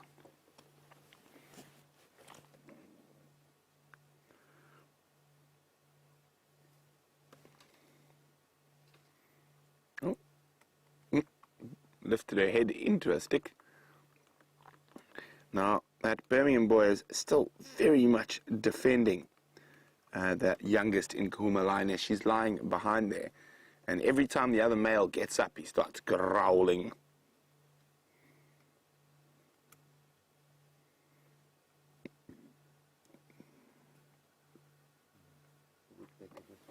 Oh, Vim spotted a woodpecker close to us. Oh, look at that. Looks like a little cardinal woodpecker right above us. Oh, well spotted, Vim.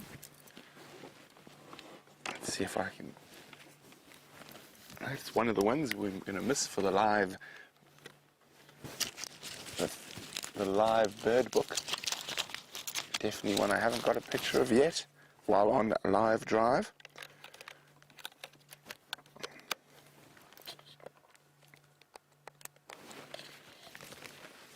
Oh, he's gone behind a piece of wood. I'll keep a sharp eye, don't worry.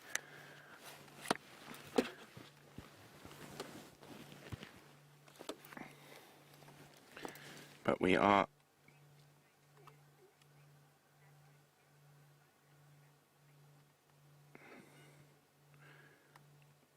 Okay. Now, what I'm hoping... Oh, I'm just going to get that snap of that woodpecker before it disappears again.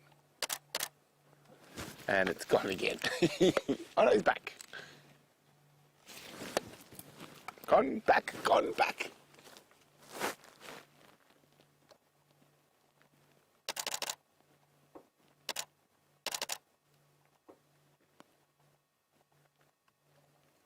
Very pretty little birds.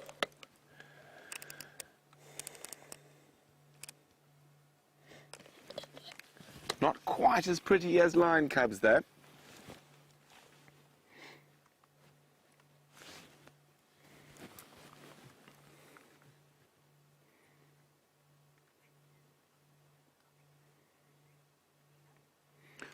Book Diva would like to know whether the cubs are teething. Probably a little bit, not properly yet, as they'll only lose their baby teeth or their milk teeth when they're about 6 months old.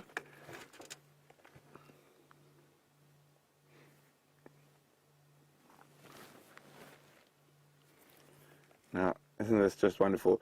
And quite different from what the type of playing we had on the sunrise safari. A little bit more sedate. What are you growling at, big boy? Oh, the other male lifted his head.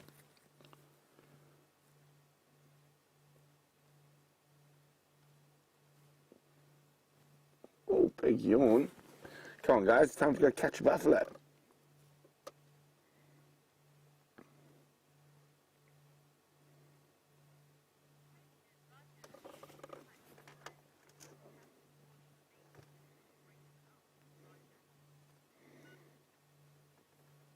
Now, Roger's posed a very interesting question.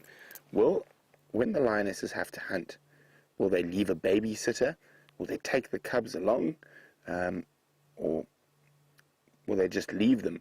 Well, Roger, they normally just leave them. Sometimes they will take them along, especially if they happen to be moving and they spot something while the cubs are there. It's normally a quick reprimand, and then the cubs sit tight while the ladies go off to do the hunting.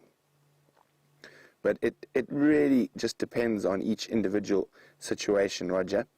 But mostly they will leave the cubs behind. In a thicket somewhere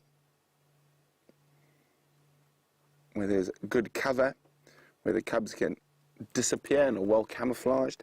And even though we often see the cubs are very active when the adults are around, when they're not, the cubs pretty much don't move much at all. And they definitely don't make all the noises that they make when they are surrounded by adults.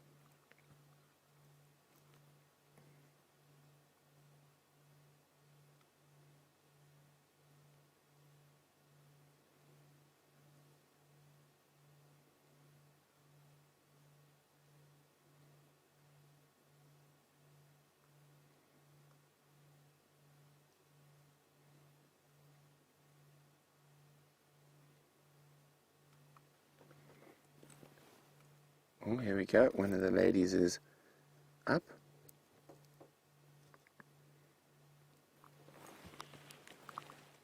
So for lions that have eaten quite, or killed quite a few buffalo, they are still looking quite hungry. Now, I think those 2 buffalo they must have killed in Buffalo's Hook the night before last couldn't have been the biggest buffalo around.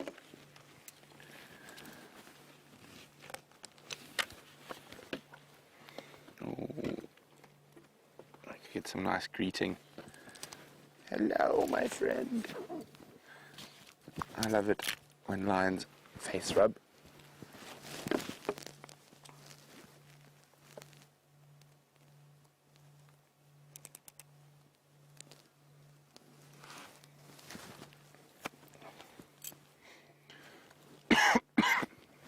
Excuse me.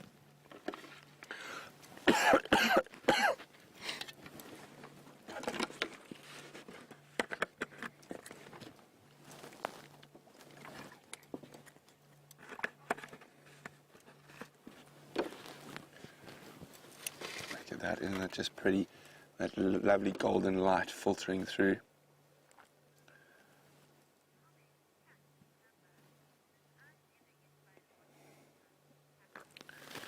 Now, Cat in Tampa says, I never get tired of watching these cubs. Me neither, Cat. Me neither.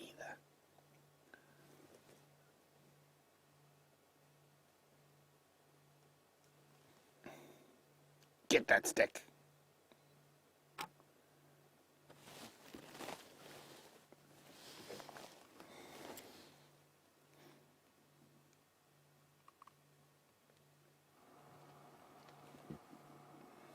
Oh, that lioness who's being shadowed is up. Now let's see what the Birmingham boy does. He's not leaving her side, and you might watch the other lionesses try to get out of the way, because he's quite grumpy at the moment and has been known to just make a nuisance of himself. There we go.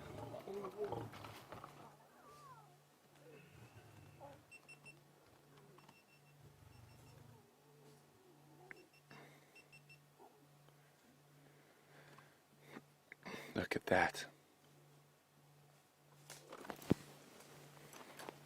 He's so close to us. Now, believe it or not, you can see he's urinating and scent marking. I have nearly been sprayed on by a lion a couple of times.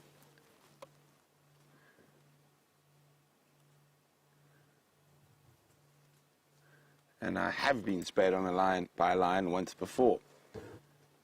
Or he might get a smack.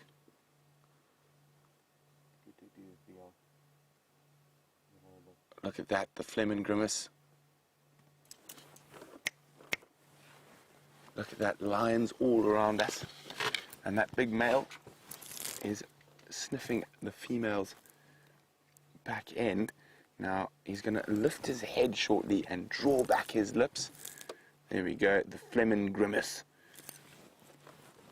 Now, what he's doing there is taking that scent from the female over his Jacobson's organ, which is that organ in the top of his palate, and it's going to give him a whole bunch of information with this female's an estrus, and just by the way they're behaving, and he shadows her wherever she goes, she is very likely to be coming into estrus quite soon. There he is, going to lie down. Oh, growl, growl, such a grumpy boy.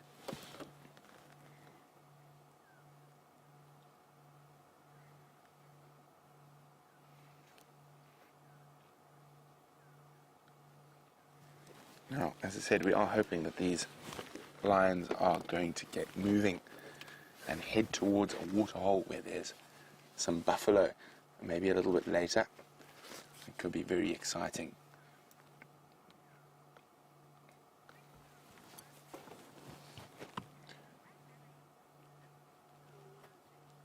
And you notice that male lion, as he was moving around, he's got a bit of a limp. That's not unusual for male lions. They're always in the wars. Quite often they're fighting with each other over mating rights.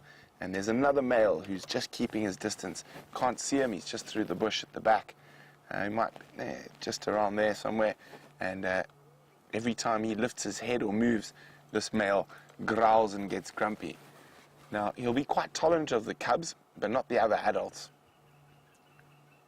There's literally a cub pile happening behind him. How many cubs in there? 1, 2, 3, 4, 5, 6.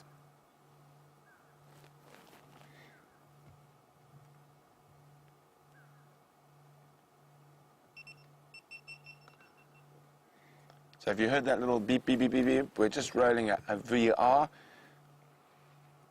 Oh, tired kitty. It's hard work being wanted. And it really is, because he literally won't let her go anywhere.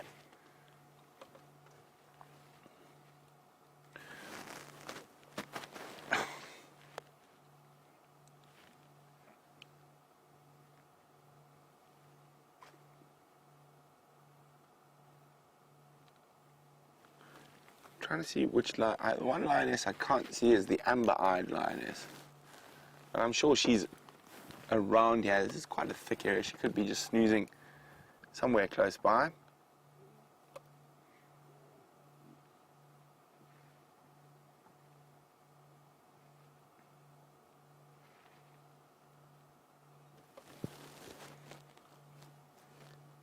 I can see the males quite tolerant of the cubs.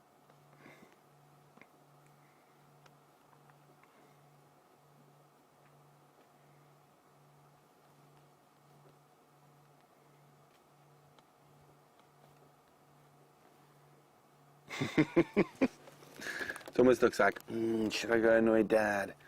I'm thinking about it. Is it worth it? Oh, tackled. That lion could give our Springboks a lesson on how to tackle.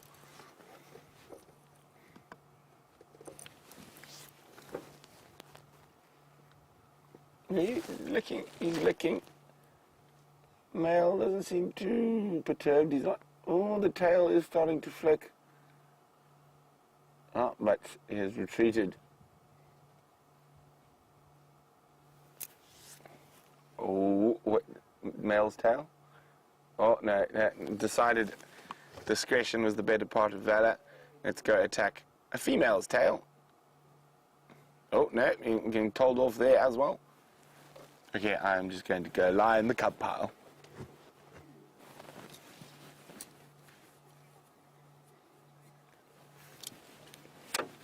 So Dina's wondering, is it only males that phlegm and grimace? No, it's both sexes. And is it unique to mammals? As far as I'm aware, Dina, and ours is redundant. It's that small hole in the top of your palate. And you can do, if you do that, you can feel it there. But because of our verbal communication, we no longer need chemical communication to the same degree we did while we were evolving. So it has become redundant in human beings.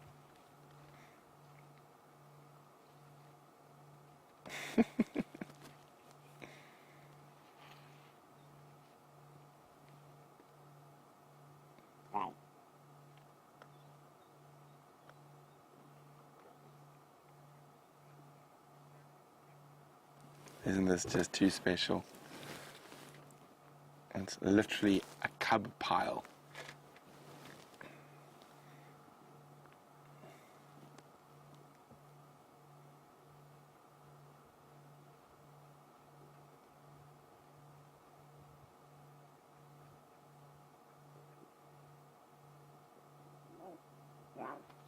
Oof.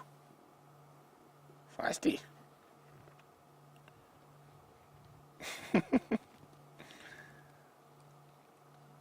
Not quite the most coordinated just yet.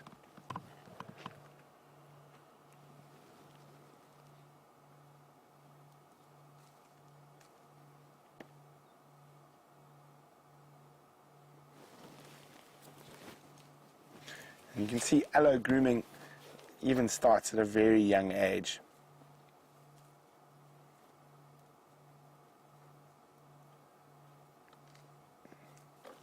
two greedy gutses still drinking at the back.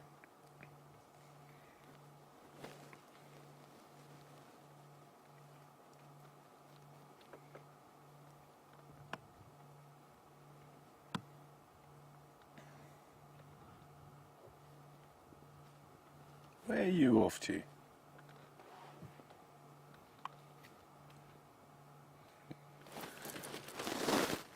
What are you up to down there, little horror?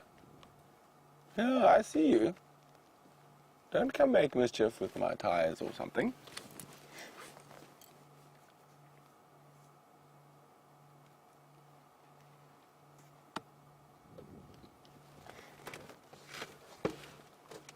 Oh, big stretch.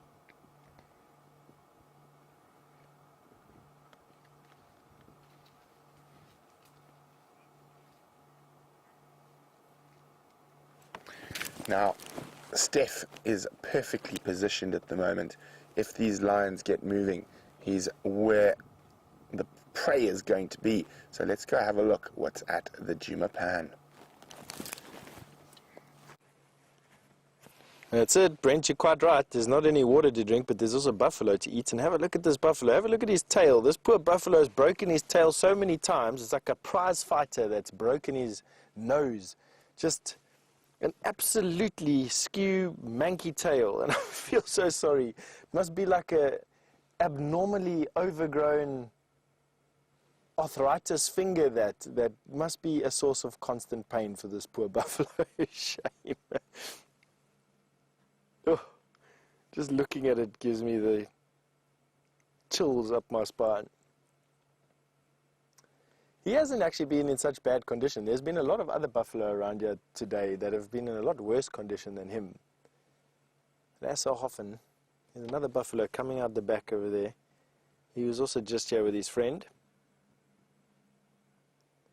Buffalo do form these bonds with one another. I've said it a few times today, and it's just been reiterated today. Although they'll hang around in these bachelor herds, which are informal, i.e. they are fluid, they definitely form bonds with one another. And these bonds, these one buffalo, two buffalo, three or four buffalo together that have been together and looking after one another since they were 12 years old, since they were 2 years old, stick together for life.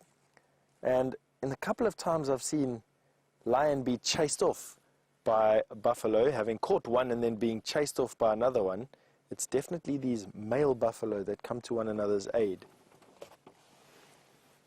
That is an enormous impala.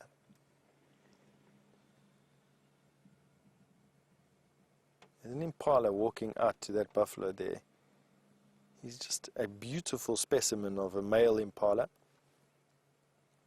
Look at those horn tips, the last inch or so of his horn, parallel with its neighbor, with its twin on the other side, which tells me that this is a mature breeding ram.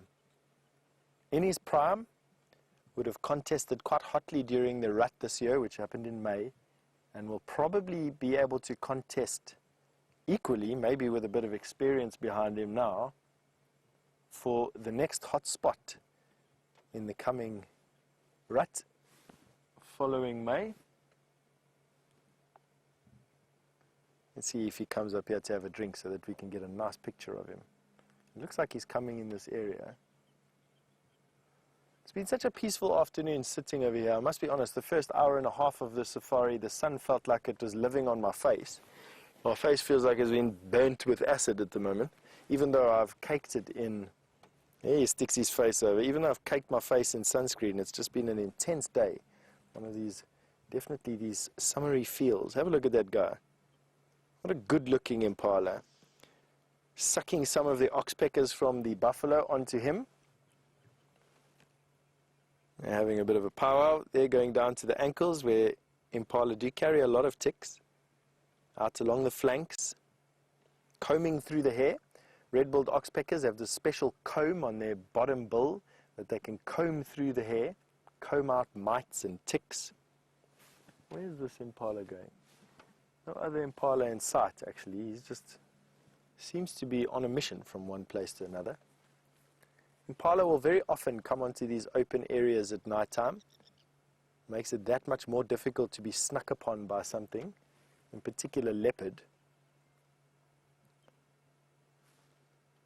Even though impala get eaten by almost every single predator out here, from snakes to eagles, from the lowly jackal and caracal to lion, impala seem to form a staple diet of almost all of them.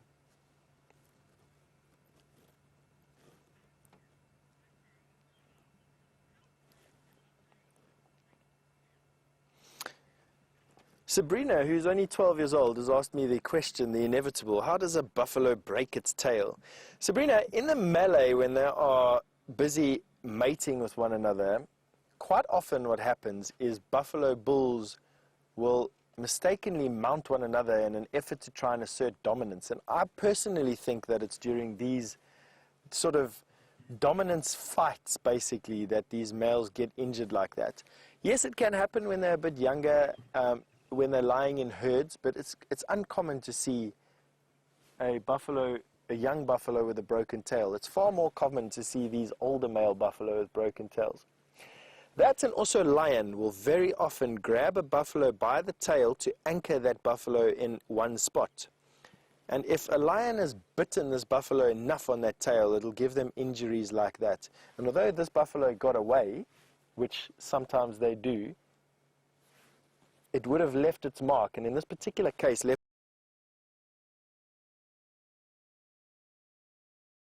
doesn't that just look absolutely terrible? Take your finger and break it in 7 places and then walk around with that for the rest of your life. And that's basically what that must feel like. They have it hard out here, I must be honest. Out of all the big 5, buffalo look like they have the hardest life.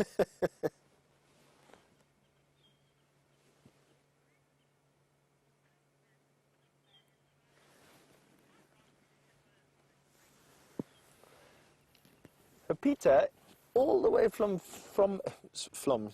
Florida, you've asked me how long does a hippo hold its breath for. Well, Peter, a full-grown male hippo can hold their breath for about 7 to 8 minutes at its longest, but usually only about 40 seconds to about 2 minutes. They will also sleep, and in their sleep, they will lift their head. It's a subconscious movement to breathe every 2 minutes or so, every 40 seconds to about 2 minutes. So let's see now. It's probably at about 20, 25 seconds that he's now under the water over there, bubbles just plopping out of his nose. I think we have a clock on the camera that we can keep an eye on. So we can take it now at about 30 seconds, 35 seconds. Yeah, it's about 40 seconds now, plus minus. Watch this buffalo hold his breath for the next 4 hours and make a fool of me here. No, that won't happen. But so we had about a minute now. Ah, excuse me, hippo. My brain's leaving me. There we had about a minute 10, minute 15 seconds now. You can see the buffalo's eyes are tightly shut with the exertion of trying to prove me wrong. 1 minute 30 seconds about. Really forcing himself into the last few seconds of this round here. 1 minute 40 seconds. 1 minute 45 or so. Yeah, the strain is starting to tell. Look at the bubbles coming up. Eyes closed in his cave. There we're at about 2 minutes now. And the hippo smashes my record. Now about 2 minutes, 20 seconds.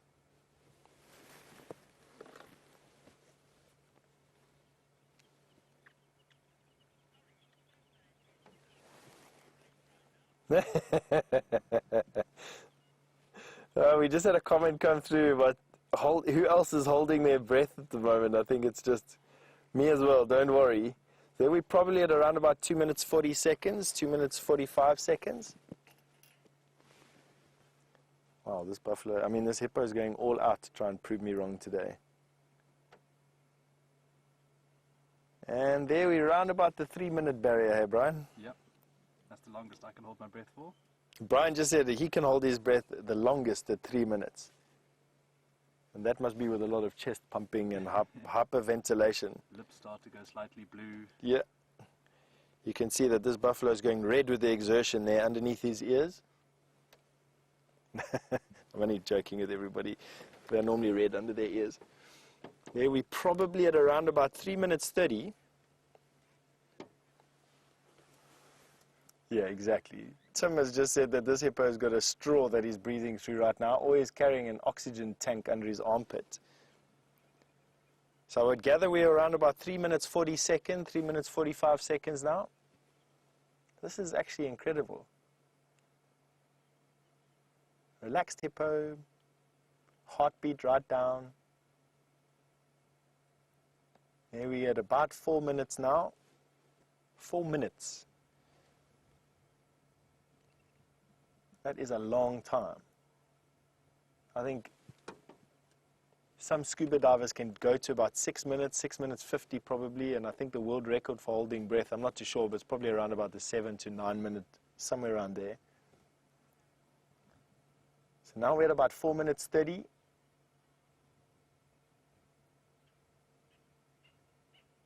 Four minutes 30 seconds, everybody. This is amazing. It's like a race against time here. So Scott in Durban wants to know if he's breathing through his ears. There we go, here we go. And easy breathing. There we go. So I would say that he's probably close on about 5 minutes. I would say just shy of 5 minutes. Big breath. And then very quickly going under again. It would be interesting to know. That is actually incredible. We're going to keep an eye on the time again. I'll tell you why we're going to do that. Because we'll be able to tell you how many times a hippo breathes in an hour when we know every how many minutes he breathes. I think we're going to keep a time on this thing and try and get an average for you. But on that note, Brent is still with those very, very cute lions. Off you go. We'll catch up with you when we've stopwatched this one.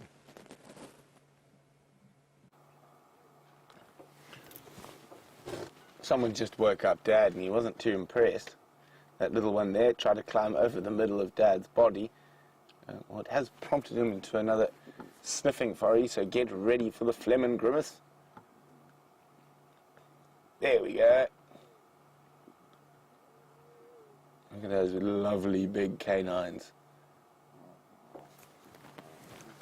Absolutely magnificent.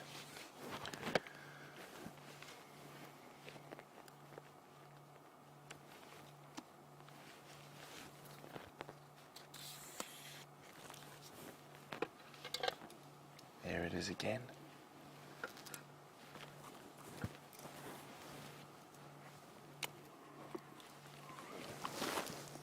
Oh, and back to sleep. There's the culprit. You woke Dad up.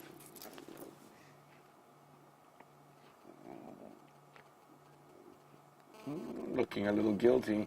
I wouldn't play with Dad's tail. It might get you into trouble.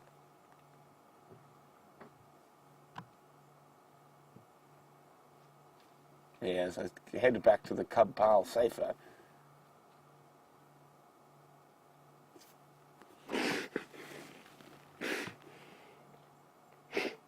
Oh, bless you.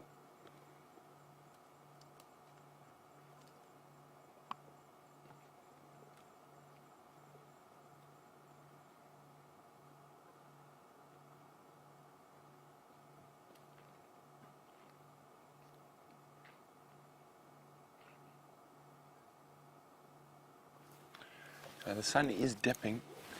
We are still hoping that they're going to get moving.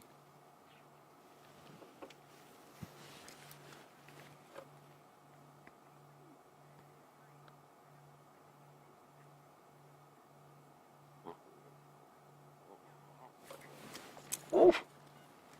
That was quite a little argument. Now Josh in the UK is doing his thesis on lions and is wondering, when are they most active and why? So always more active when it's cool. There's a couple of different reasons. The main reason being is they battle to lose heat. So their only way to lose heat is by panting and keeping in the shade. So that's the main reason they're most active when it's cool. Also, they are designed to be the dominant nocturnal predator.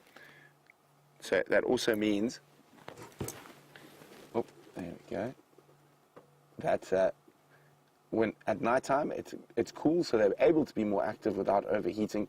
So if a lion's core body temperature raises by just a few degrees, it can be fatal.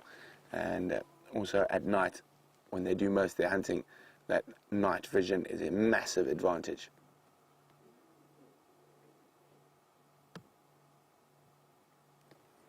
Got an itchy foot.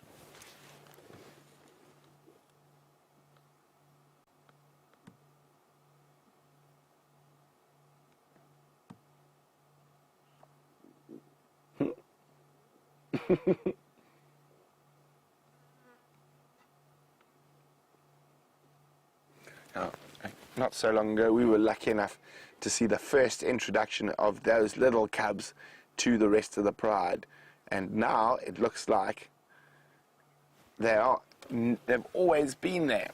Ooh, trouble.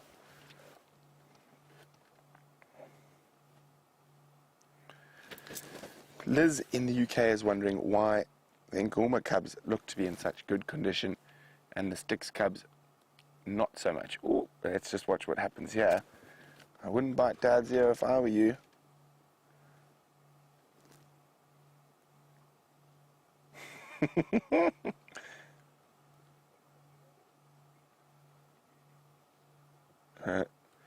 That's a big mouth. I think I'm going to leave. Yes, there's a stick. So I just think it's unlucky that the Styx, I think possibly via the Birmingham boys, just happened to pick up a bit of a demodractic, oh, I can never remember that one, a type of mange. It's a little mite that feeds off hair follicles. And normally, they do survive it quite easily, but the older they are, the better chance they have of survival. From what I've seen of the Styx cubs, I mean, they don't look great, but they don't look like they're about to keel over and die. They certainly are not the fluffy postcard picture lion cubs of the Nkuhumas. Oh.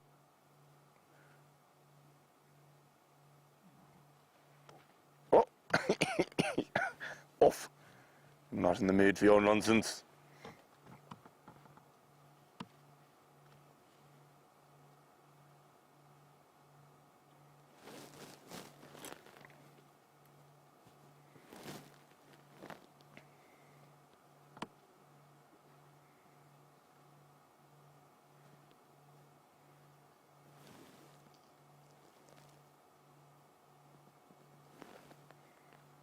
Oh, and back down.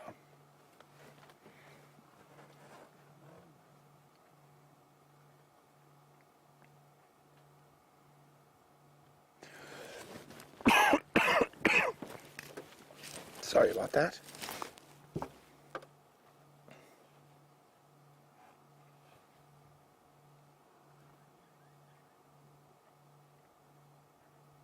Oh, look, to the left there a little bit, the cub's being used as a pillar.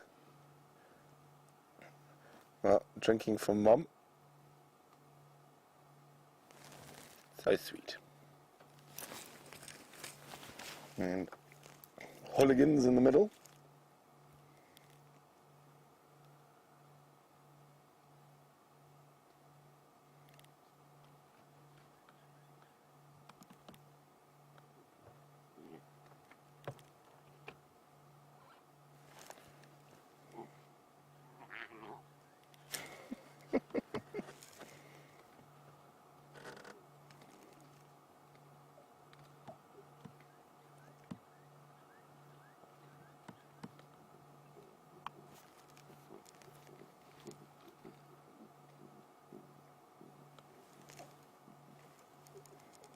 Force its way in there.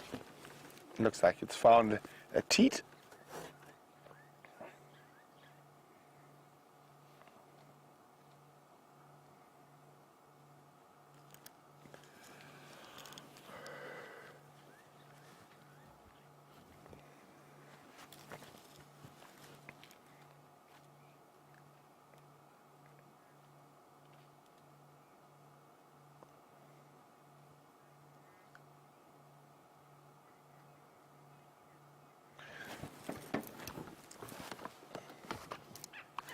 A huge welcome to Ladybug Landing Daycare Centre in the great cold northern country of Canada.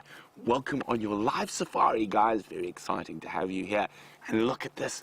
We've got our daycare of our own going on next to us. It's lion daycare. So we've got 8 little cubs, 5 big females, and 2 big males. There we go.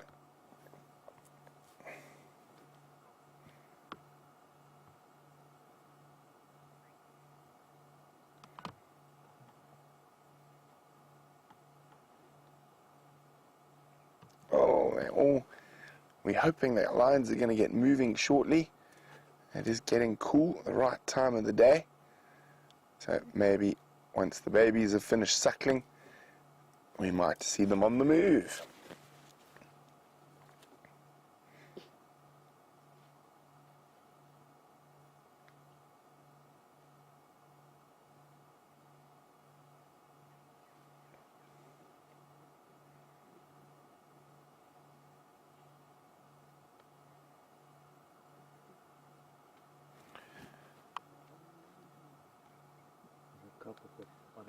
Ah, there we go.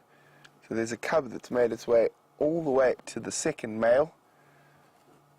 You can just make out through the bush.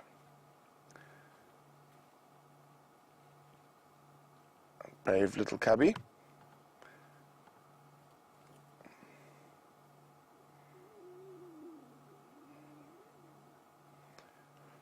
Now, we're sitting here with lions, but of course I'm not the only one out and about on this live African safari.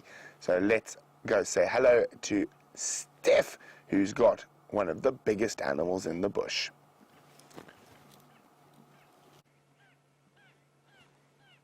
Hello there, all of you, all the way from Canada, which is miles and miles and miles away from where we're sitting here in the African bush. I'm Steph, and I just want to say a very warm welcome to all of you from Ladybug's Landing Daycare Centre, all the way in Canada. Now, we have got a little bit of a competition going on here, I guess. We with this big hippo, and like Brent said, here's one of the biggest animals in the bush here. He, in terms of pounds, can go to 5,000 pounds. Now, 5,000 pounds is almost the same weight as the car you got dropped off at school today, or will be fetched a little bit later on today in. A small little family compact car that weighs 5,000 pounds, as much as what this hippo weighs right now. Now, as you can see, the hippo's nose is in the water, and hippo can hold their breath. And what we've been doing for the last 15 or 20 minutes is timing how many breaths this hippo takes. And so far, this hippo is taking a breath every 4 minutes. I want you to do yourselves a favor if you can. Look at the clock on the wall. When it gets to 12, I want one of your friends to count how many breaths you take in 1 minute. So count how many breaths you take in 1 minute. So from the 12 all the way around the clock, the second hand, the fast one, all the way around the clock until 12, count how many breaths you take. I'll give you a little bit of time, and while you're busy doing that and getting yourselves prepared for that, I'm going to carry on with some more interesting things, and then we'll come back to that. Now, this hippo is covered in a lot of fatty tissue, and that is because this hippo is actually very similar to the manatees which you find in Florida. It's an animal that lives in a swamp or a marsh and eats seagrass, and this particular animal also eats grass, only just outside of the water. Hippos climb out of the water at night time and eat grass, just grass. Got a big wide mouth and massive teeth, and they chomp up grass, about 100 pounds of grass every day. 100 pounds of grass is like them eating one of you in weight every single day. Can you imagine? That is why he looks so round. Have a look as well at those eyes and those ears. There's his nose. Let's see what time that was. What time was that, Brian? 4 minutes on the dot almost. So 4 minutes on the dot. So that was this hippo has taken only 4 breaths in the last 20 minutes, or 16 minutes actually. So this hippo has taken only 4 breaths in the last 16 minutes. Now what I want you to do is, those of you that decided to do my exercise of counting how many breaths you did in 1 minute, open up a calculator if you can. Lots of phones have calculators. I'll give you some time to do that. All right, have you got your calculators open? Now what you need to do is take the amount of breaths that you took in 1 minute. There'll probably be around about 20 to 30 breaths. Somewhere around there, I would imagine. And I want you to times that by 60. So take the amount of breaths you took in 1 minute, times it by 60. And that's how many breaths you take in 1 hour. That's a lot, hey? Now imagine this hippo only takes 15 breaths in the same amount of time. Now that is an amazing fact, hey?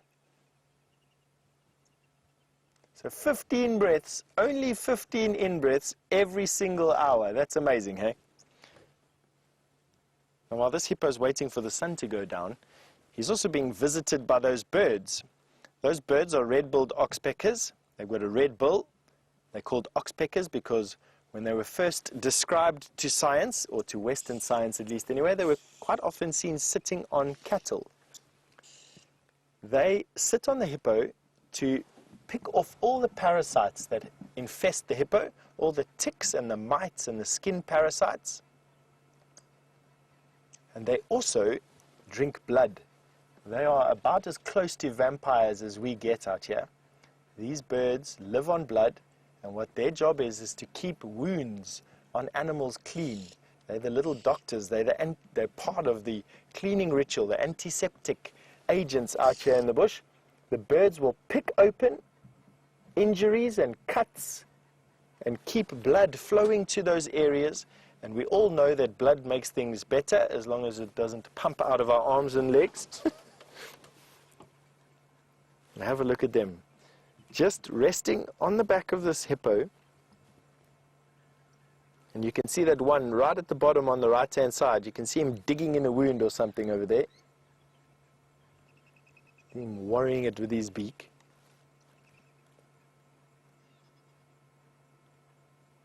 And these birds will sit on almost everything. They'll sit on giraffe, they will sit on buffalo, they sit on impala, all the antelope species that we get here, all the various animals. And they even make their nests, their nest inside the hole of trees. They will make their nests and line their nests with hair that they get from the animals that they sit on. Now, hippo don't have any hairs on their body. They have a few hairs on their body. This particular one doesn't have any hairs on his body. But they will have some hairs on their chin and their mouth.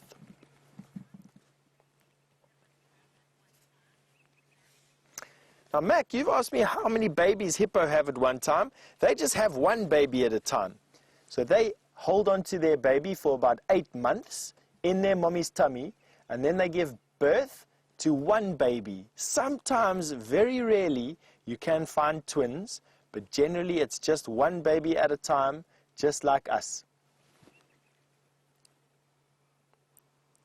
Now, if you have a look underneath that hippo's ear, you'll see that the skin is red there. Now, that is because hippo, they sweat a thing called, or a substance called hipposudoric acid, and that is colored red, and that dries to an even redder color, and it's a sunscreen. So just listen to what I've just said there. Hippos sweat sunscreen. How's that for an interesting fact? All right, and on that note, we're going to send you back over to Brent, who's sitting with those lions. Now, it looks like there's a bit of action, some movement happening. Now, if Steph looks from where he's sitting, he might see the lions pop up on the road shortly as some of the lionesses are getting moving.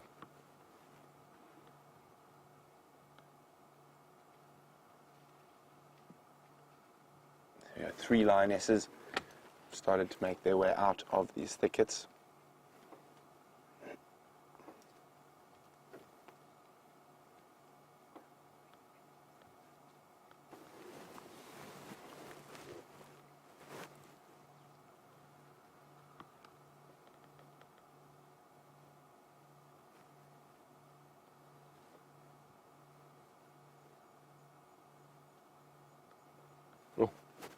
cubs are just still playing.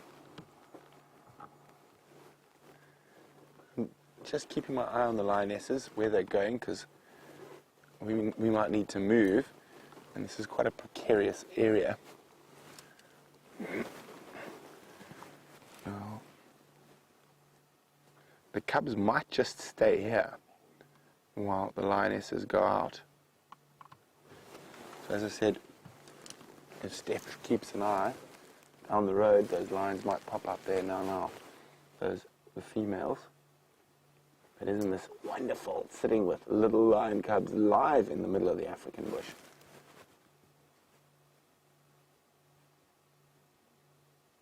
That one looks like it's thinking about following the females.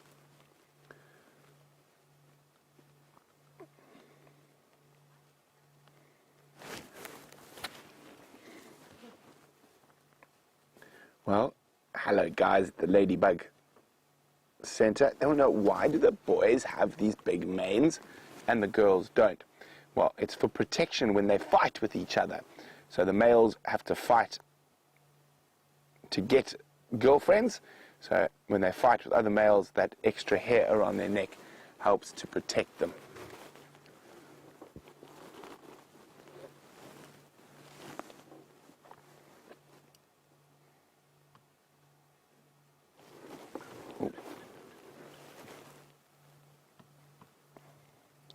Now, the other male who's just through the bush, he stood up, and that's where all the cubs are looking. You can just see him through there. You can see his foot.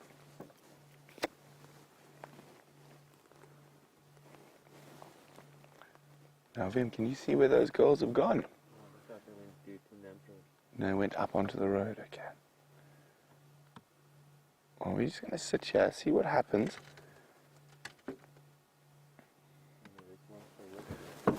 Oh, Vim can just see them through the bush. I can't see them, so we'll stick with the lines we got.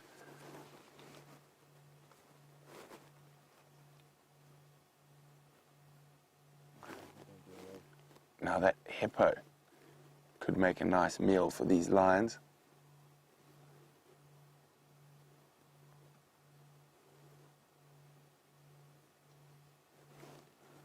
Now the cubs might stay here while the females go get dinner. So a little boy lion will only have a full mane when he's about 5 years old, but you'll start seeing it from when he's about 7 or 8 months old. You'll start seeing him getting fluffy around. Now those guys look like they're stalking the other male.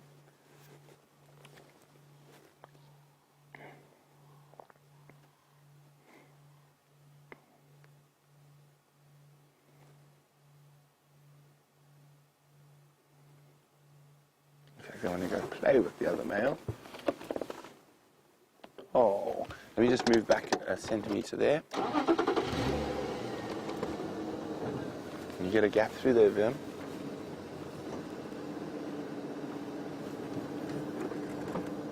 There we go.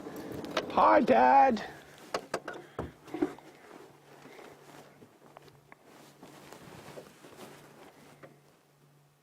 So the male lions can be very tolerant of the babies.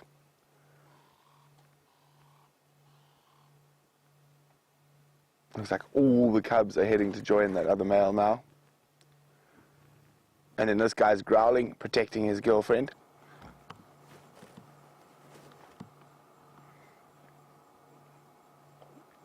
Oh, too many cubs.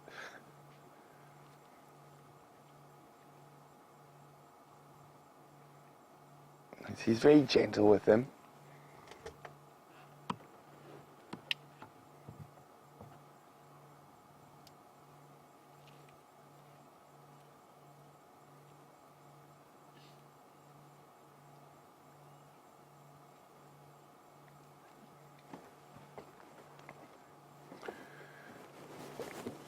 So you guys would like to know how fast lions can run.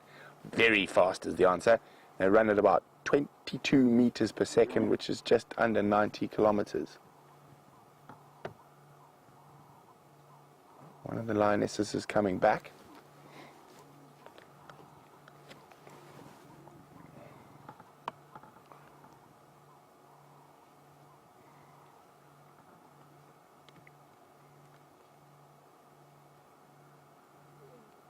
big yawn.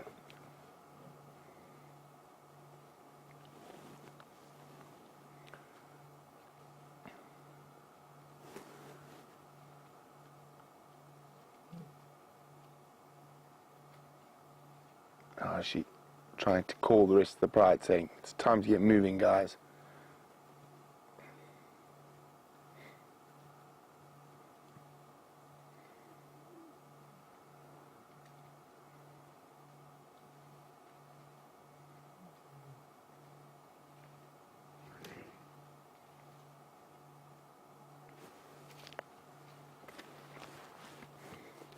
Hello, cubbies.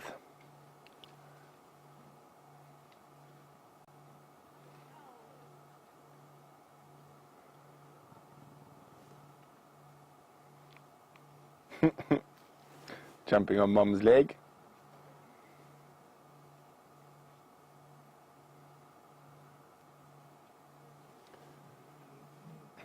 Oh, lie down again. Now, this is not uncommon with lions. Up and down, up and down. Oh, gotcha. Now, you guys would like to know, how heavy can a male lion get?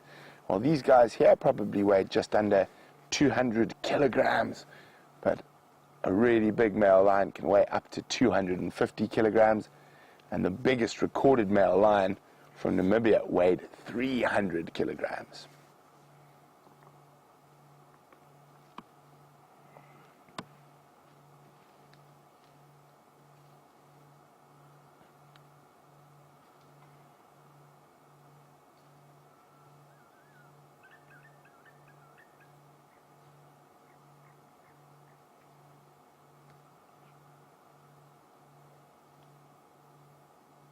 Off. On that funny note, as the lion cub lost its footing, let's go see how Steph and his hippo are doing.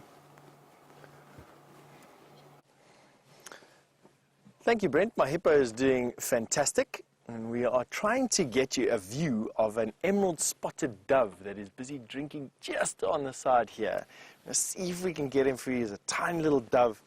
There's his wings sticking out there, and you'll see popping his head up the green spot dove, or emerald spot dove, as this little bird is called. Oh, there we go. Flew away. Sorry about that. But have a look at how many other doves we've got all over this pan. They've just been flying in here in their droves. And I must be honest, 2 or 3 land, and if you take a careful look there, have a look and see if you can count how many doves are actually landing all the time. There's 1 or 2 taking off, but the vast majority of them are just landing, having a drink, having a bit of a social life. Almost all of them are Cape turtle doves. That's the dove with a black mark on the neck. Cape turtle doves. And I'm trying to see now with my binoculars if I can see any other type of dove. No, all just Cape turtle doves, no laughing doves. Isn't that amazing? Just the ground is just peppered with them. Now I'm expecting 1 or 2 sandgrouse to fly in as well. I can't wait for sandgrouse to come. Hopefully it's still light enough for us to show you them. They come in at sunset, they rocket over the bush, and they live in very dry areas like this is now. And the males fly in from very far away, and they have special feathers on their tummies that can actually hold water. And believe it or not, they put their bellies into they drink first, and then they put their bellies into the water, and they fill their feathers with water, and then they fly to their babies. And they set their wet feathers onto the eggs, and the eggs then soak up the water. And can you believe it? That's how the eggs stay alive in these dry areas. Isn't it amazing? I'm waiting for these sandgrass to rocket in. We should be lucky. If we're holding our thumbs together, we should be able to see one of these fantastic birds. Now this hippo, he hasn't done much. He's kept that 4-minute breathing that we were doing just now. So every 4 minutes or so, he has a breath. So that does mean we've confirmed that this particular hippo today, and relaxed as he is at the moment, is only breathing 15 times an hour. Isn't that amazing? Most of us breathe more than 15 times a minute.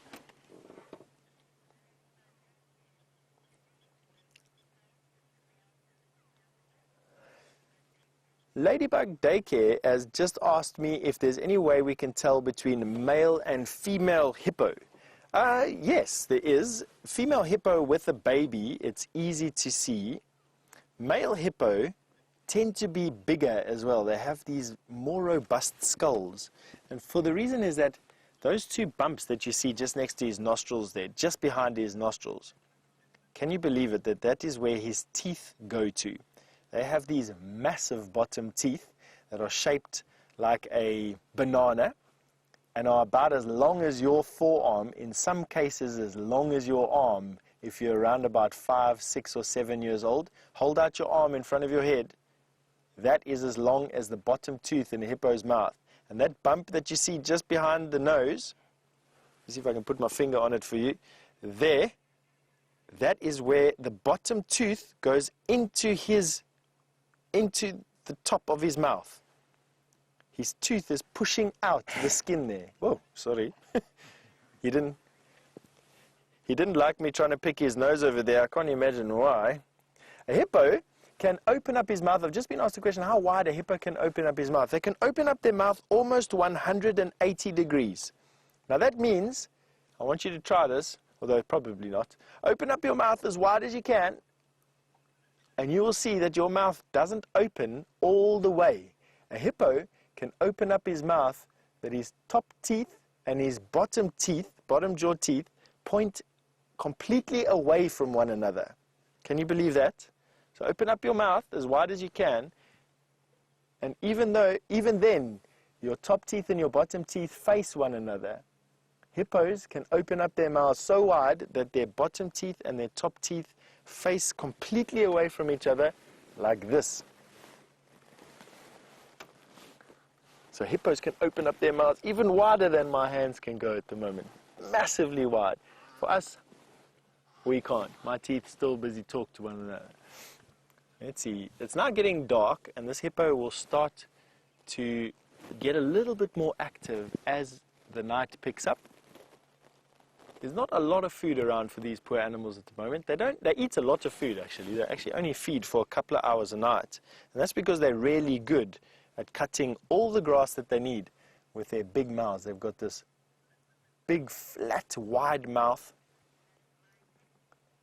and they use their lips to crop all the grass that they can. Now, on that note, the lion cubs are up to something, and so off you go.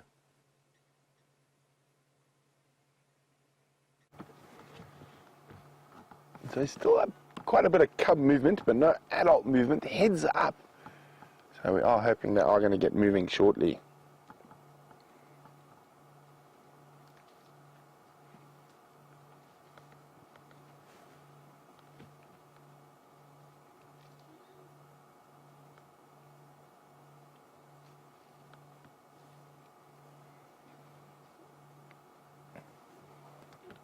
Oh, big yawn.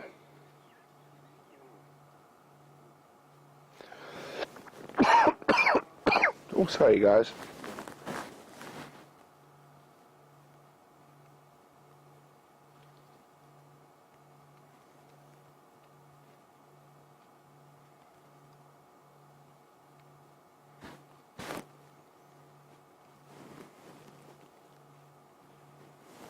Isn't this just one bite? There we go. Let's chew on a weeping wattle. Just because it's there.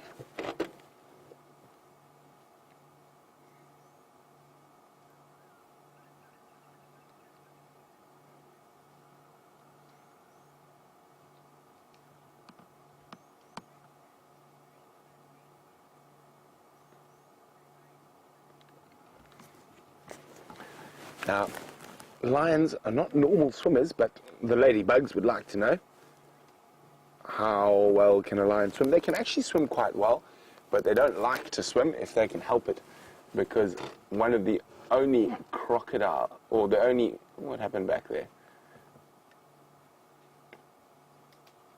One of the only predators that poses a threat to the lions is the crocodile, who lives in the water.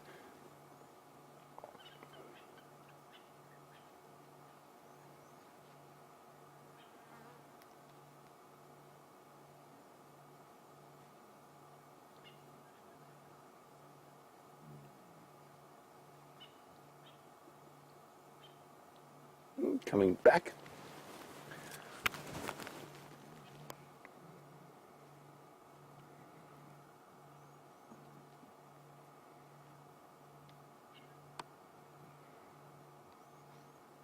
Hello. All those greetings are very, very important to help reaffirm pride bonds and to keep the bonds strong between the pride members as they get older. And this glorious big male lion lying right next to us.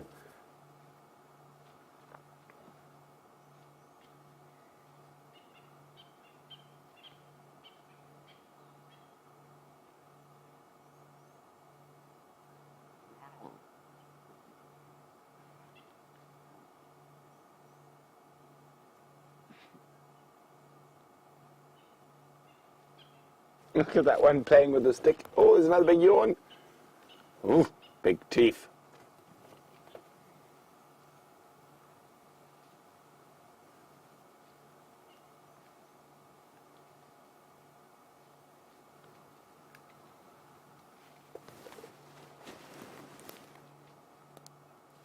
Oh, look at this.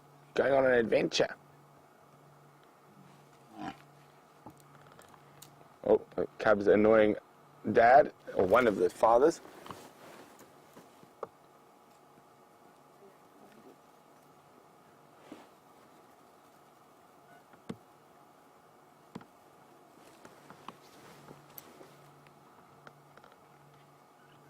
There's the one who's gone on an adventure. Now, the ladybugs would like to know how we found the lions. Well, we were very lucky. There's a water hole not too far from here. And the lion happened to appear at this water hole, which is in front of a camera.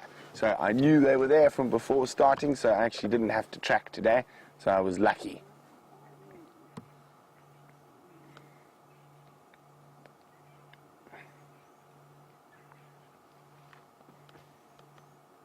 There we go.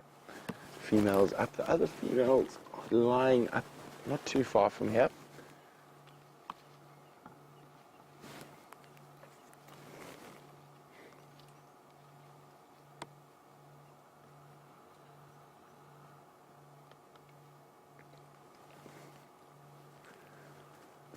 Are you going to follow your mum? Or are you going to stay here in the drainage line? Let's see what happens.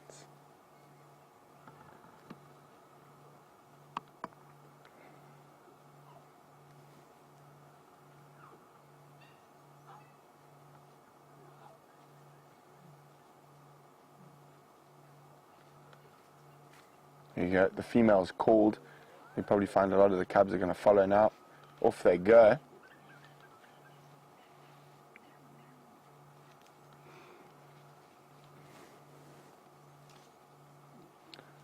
Just 3 naughty ones left behind. I hope you guys aren't naughty.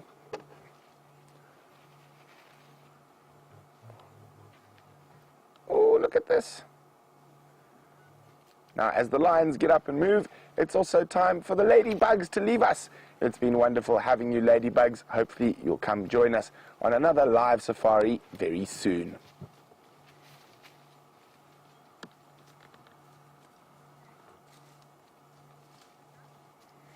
Yeah, I'm going to have to try get myself out of this drainage system now.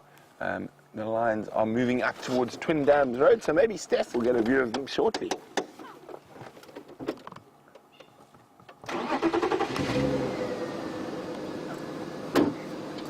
Off he goes to follow the rest. Hey, why'd you leave me? Ow.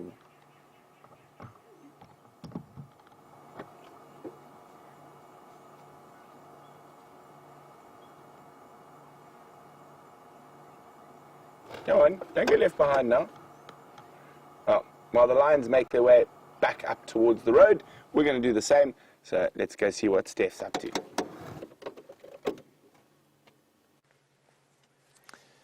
Welcome back, and welcome back to our static hippo. That is probably so lethargic because he's got oxygen deprivation from the lack of breathing that he's been doing over the last hour. We are waiting still for one of those sandgrass to pop up, and they haven't. Not even one has winged his way in here, not even a little bit. And that is a pity. We are waiting in anticipation for this hippo to jump up. And I must be honest, Brent started his car now in that drainage line, and he is a lot closer than I thought he was. Brent is easily about 150 yards, maybe 200 yards from us. The rest is there. And if those lions are getting moving, it's a good chance that they pop out here and they come for a drink, which, of course, is why we're still stuck here looking at this beautiful hippo in his pond that is reflecting the color of the sky. It's got quite a funny color, almost like a pinkish tinge to it. Have a look at that. Now, Brent is directly behind that dead tree on the right-hand side.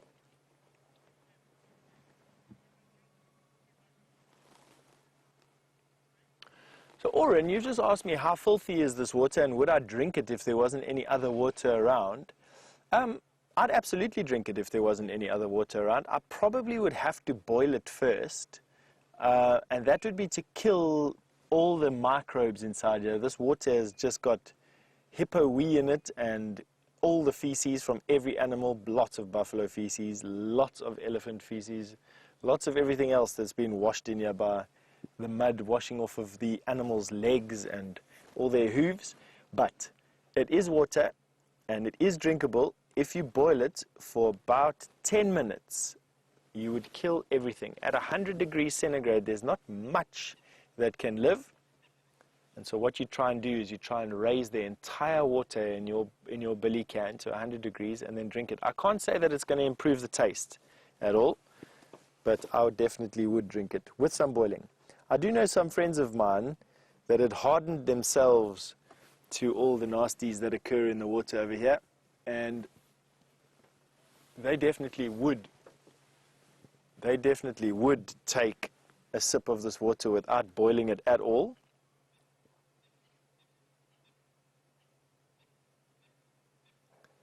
Have a look at this hippo giving us this beady, beady eye.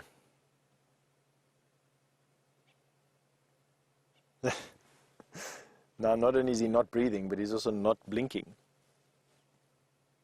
Yeah, just one little flicker.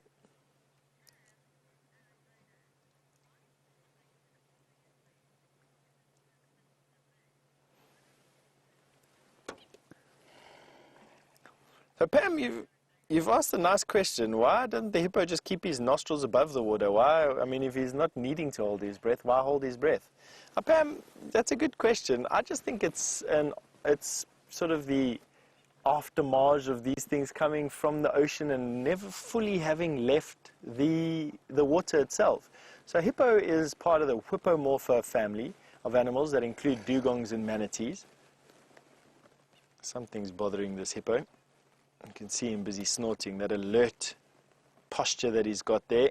You can see those ears pricked. I think he may have gotten smell of these lions. You might find that the breeze is just wafting onto this particular hippo. And that alert posture, definitely more alert than what he was.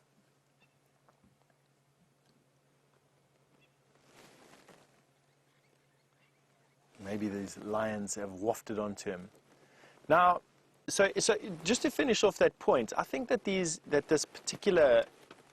hippo haven't really left the water, really, although they are considered terrestrial mammals or sort of semi-aquatic mammals. And I think that is just the remnants of the days when they used to have to, like whales and dolphins and manatees, holding their breaths for extended periods of time. I think it's just what they do. It's quite amazing. I can hear Brent crashing around in the bushes very close to where we are.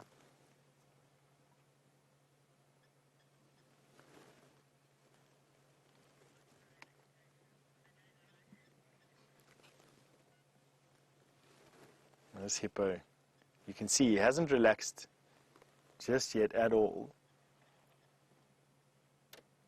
I wonder if he's getting a big lungful of lion.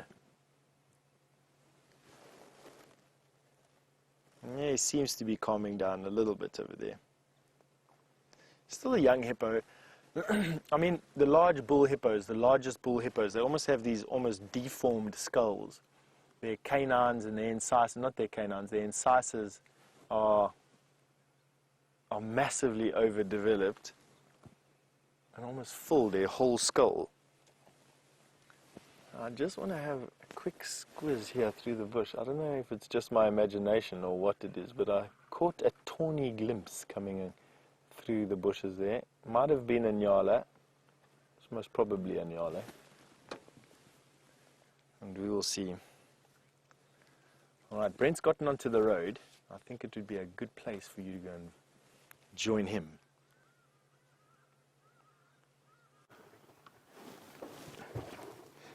Here we go, wonderful little lion cubs now out in the open.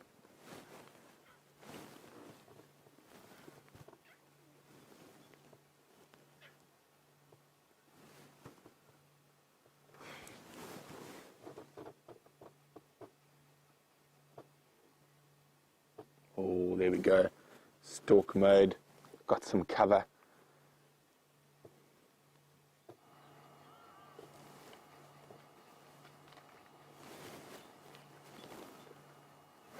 Watching, sounded like a green pigeon in the tree.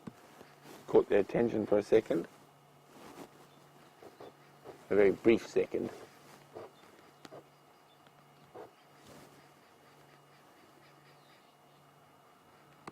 Oh, where are you off to?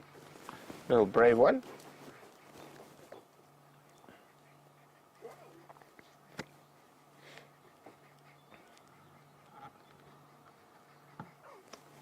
Oh, well spotted, VM. Those lions are heading towards the pan. Could that hippo be in for some trouble?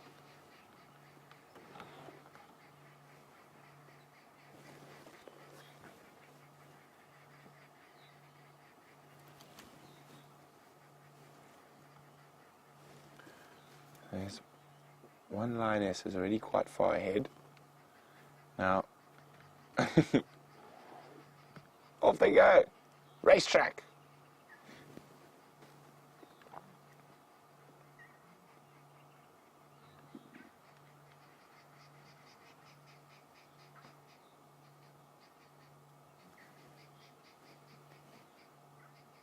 Just listening to try to figure out where all the lions are. They're quite spread out. Oh, there we go.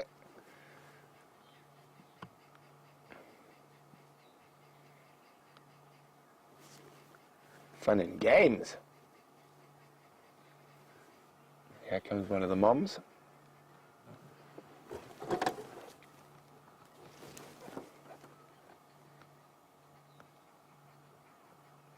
Well, let's keep a parallel with them.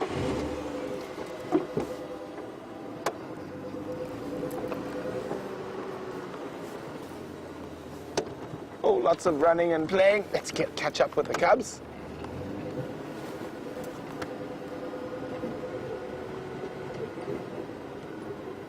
Okay, we got one lioness right here. Another one just through the bush. Where's my hand? There we go. There's the female and the male. Oh, we have to go a bit wider.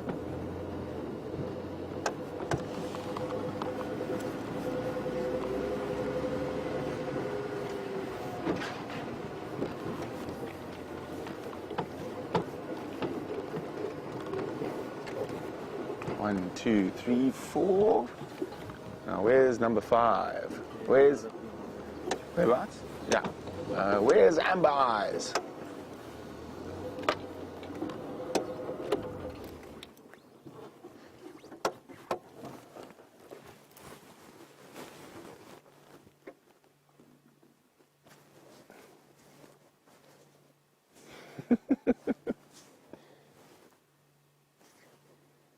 Oh, we're being approached.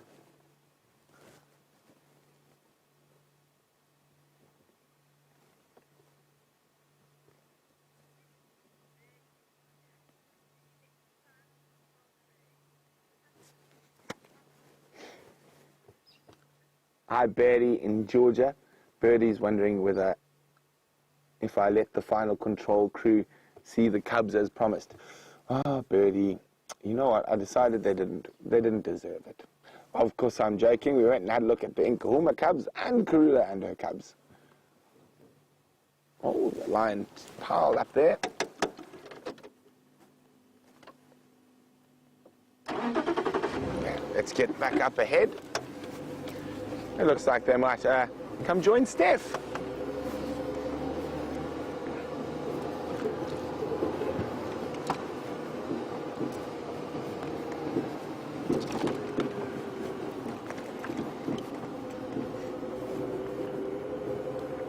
Ngoma out of the Shkova and heading towards the Mati. But while we get up ahead of these lions, let's go see what it's looking like from Steph's position. And finally, the sandgrass came in. This is the first, hopefully, of many. That is a female double-banded sandgrass. I thought it would be a male that would come in, but in actual fact it's a female, which probably tells me that they're not breeding right now. And she's waiting to walk down to the water to go and slake her thirst. They are dryland specialists.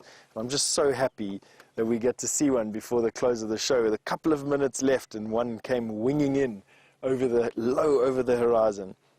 And she landed a bit further away, and now she's walking down to the edge of the pan. Hopefully, rocketed off there. Something gave her a fright.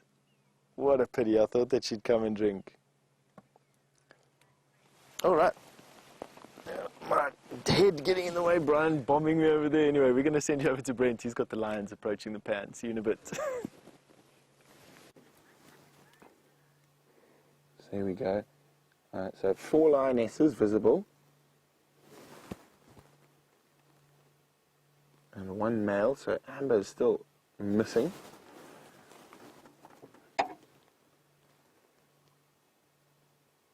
But we are going to stay a little bit longer this evening to see what happens when they get to the pan, because that hippo is still there and they are heading straight for the pan. So there could be a bit of pandemonium.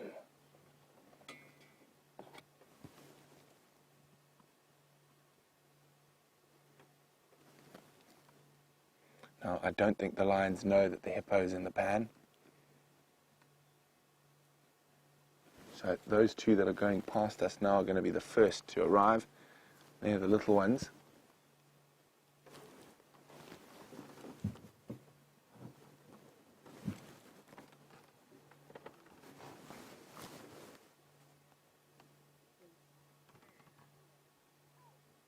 Just that last little bit of... Oh, them literally right next to me. Hello. Sneaky. Didn't even see you sneak up on me. Oh, Vim, that one's giving you the eye. So you'll notice we're not putting on any of our lights. So if the pictures do become a little bit blurry or whatnot, we're not going to put any lights on while we're with the cubs.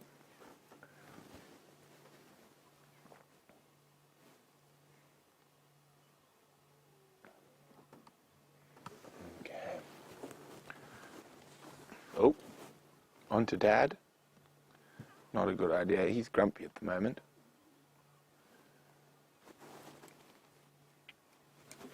So you'll...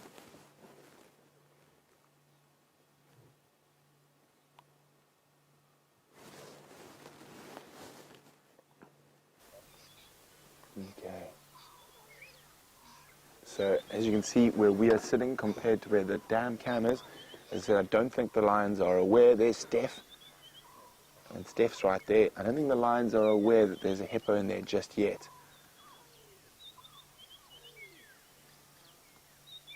So there we can just make out the hippo. And when we come out of it, you'll see Steph next to the waterhole and the lions heading that way.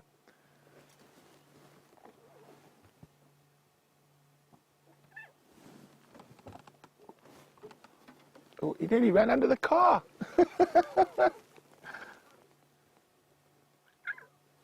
Hello. thinking. He almost went right under the car.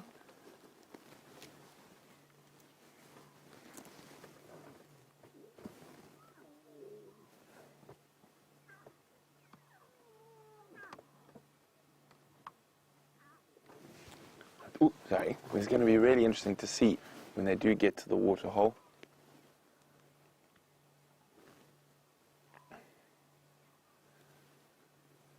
Okay, so now you're going to be having a look what Steph's seeing between the Scopsals call. of us. Hi, guys. And the lions.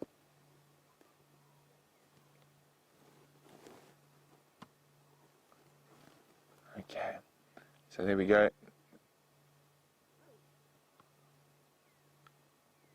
Now, the cubs might actually get there before any of the adults, but the adults are not far behind. There's that hippo. I wonder if we can hear these lions calling and making noise all around us. Here we go, there's another one passing right next to us.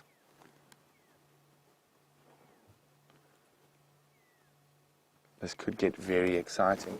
Okay, so all the lions are past us, and they're going to arrive with Steph shortly. We're going to move around to be in a better position to see what happens at the pan.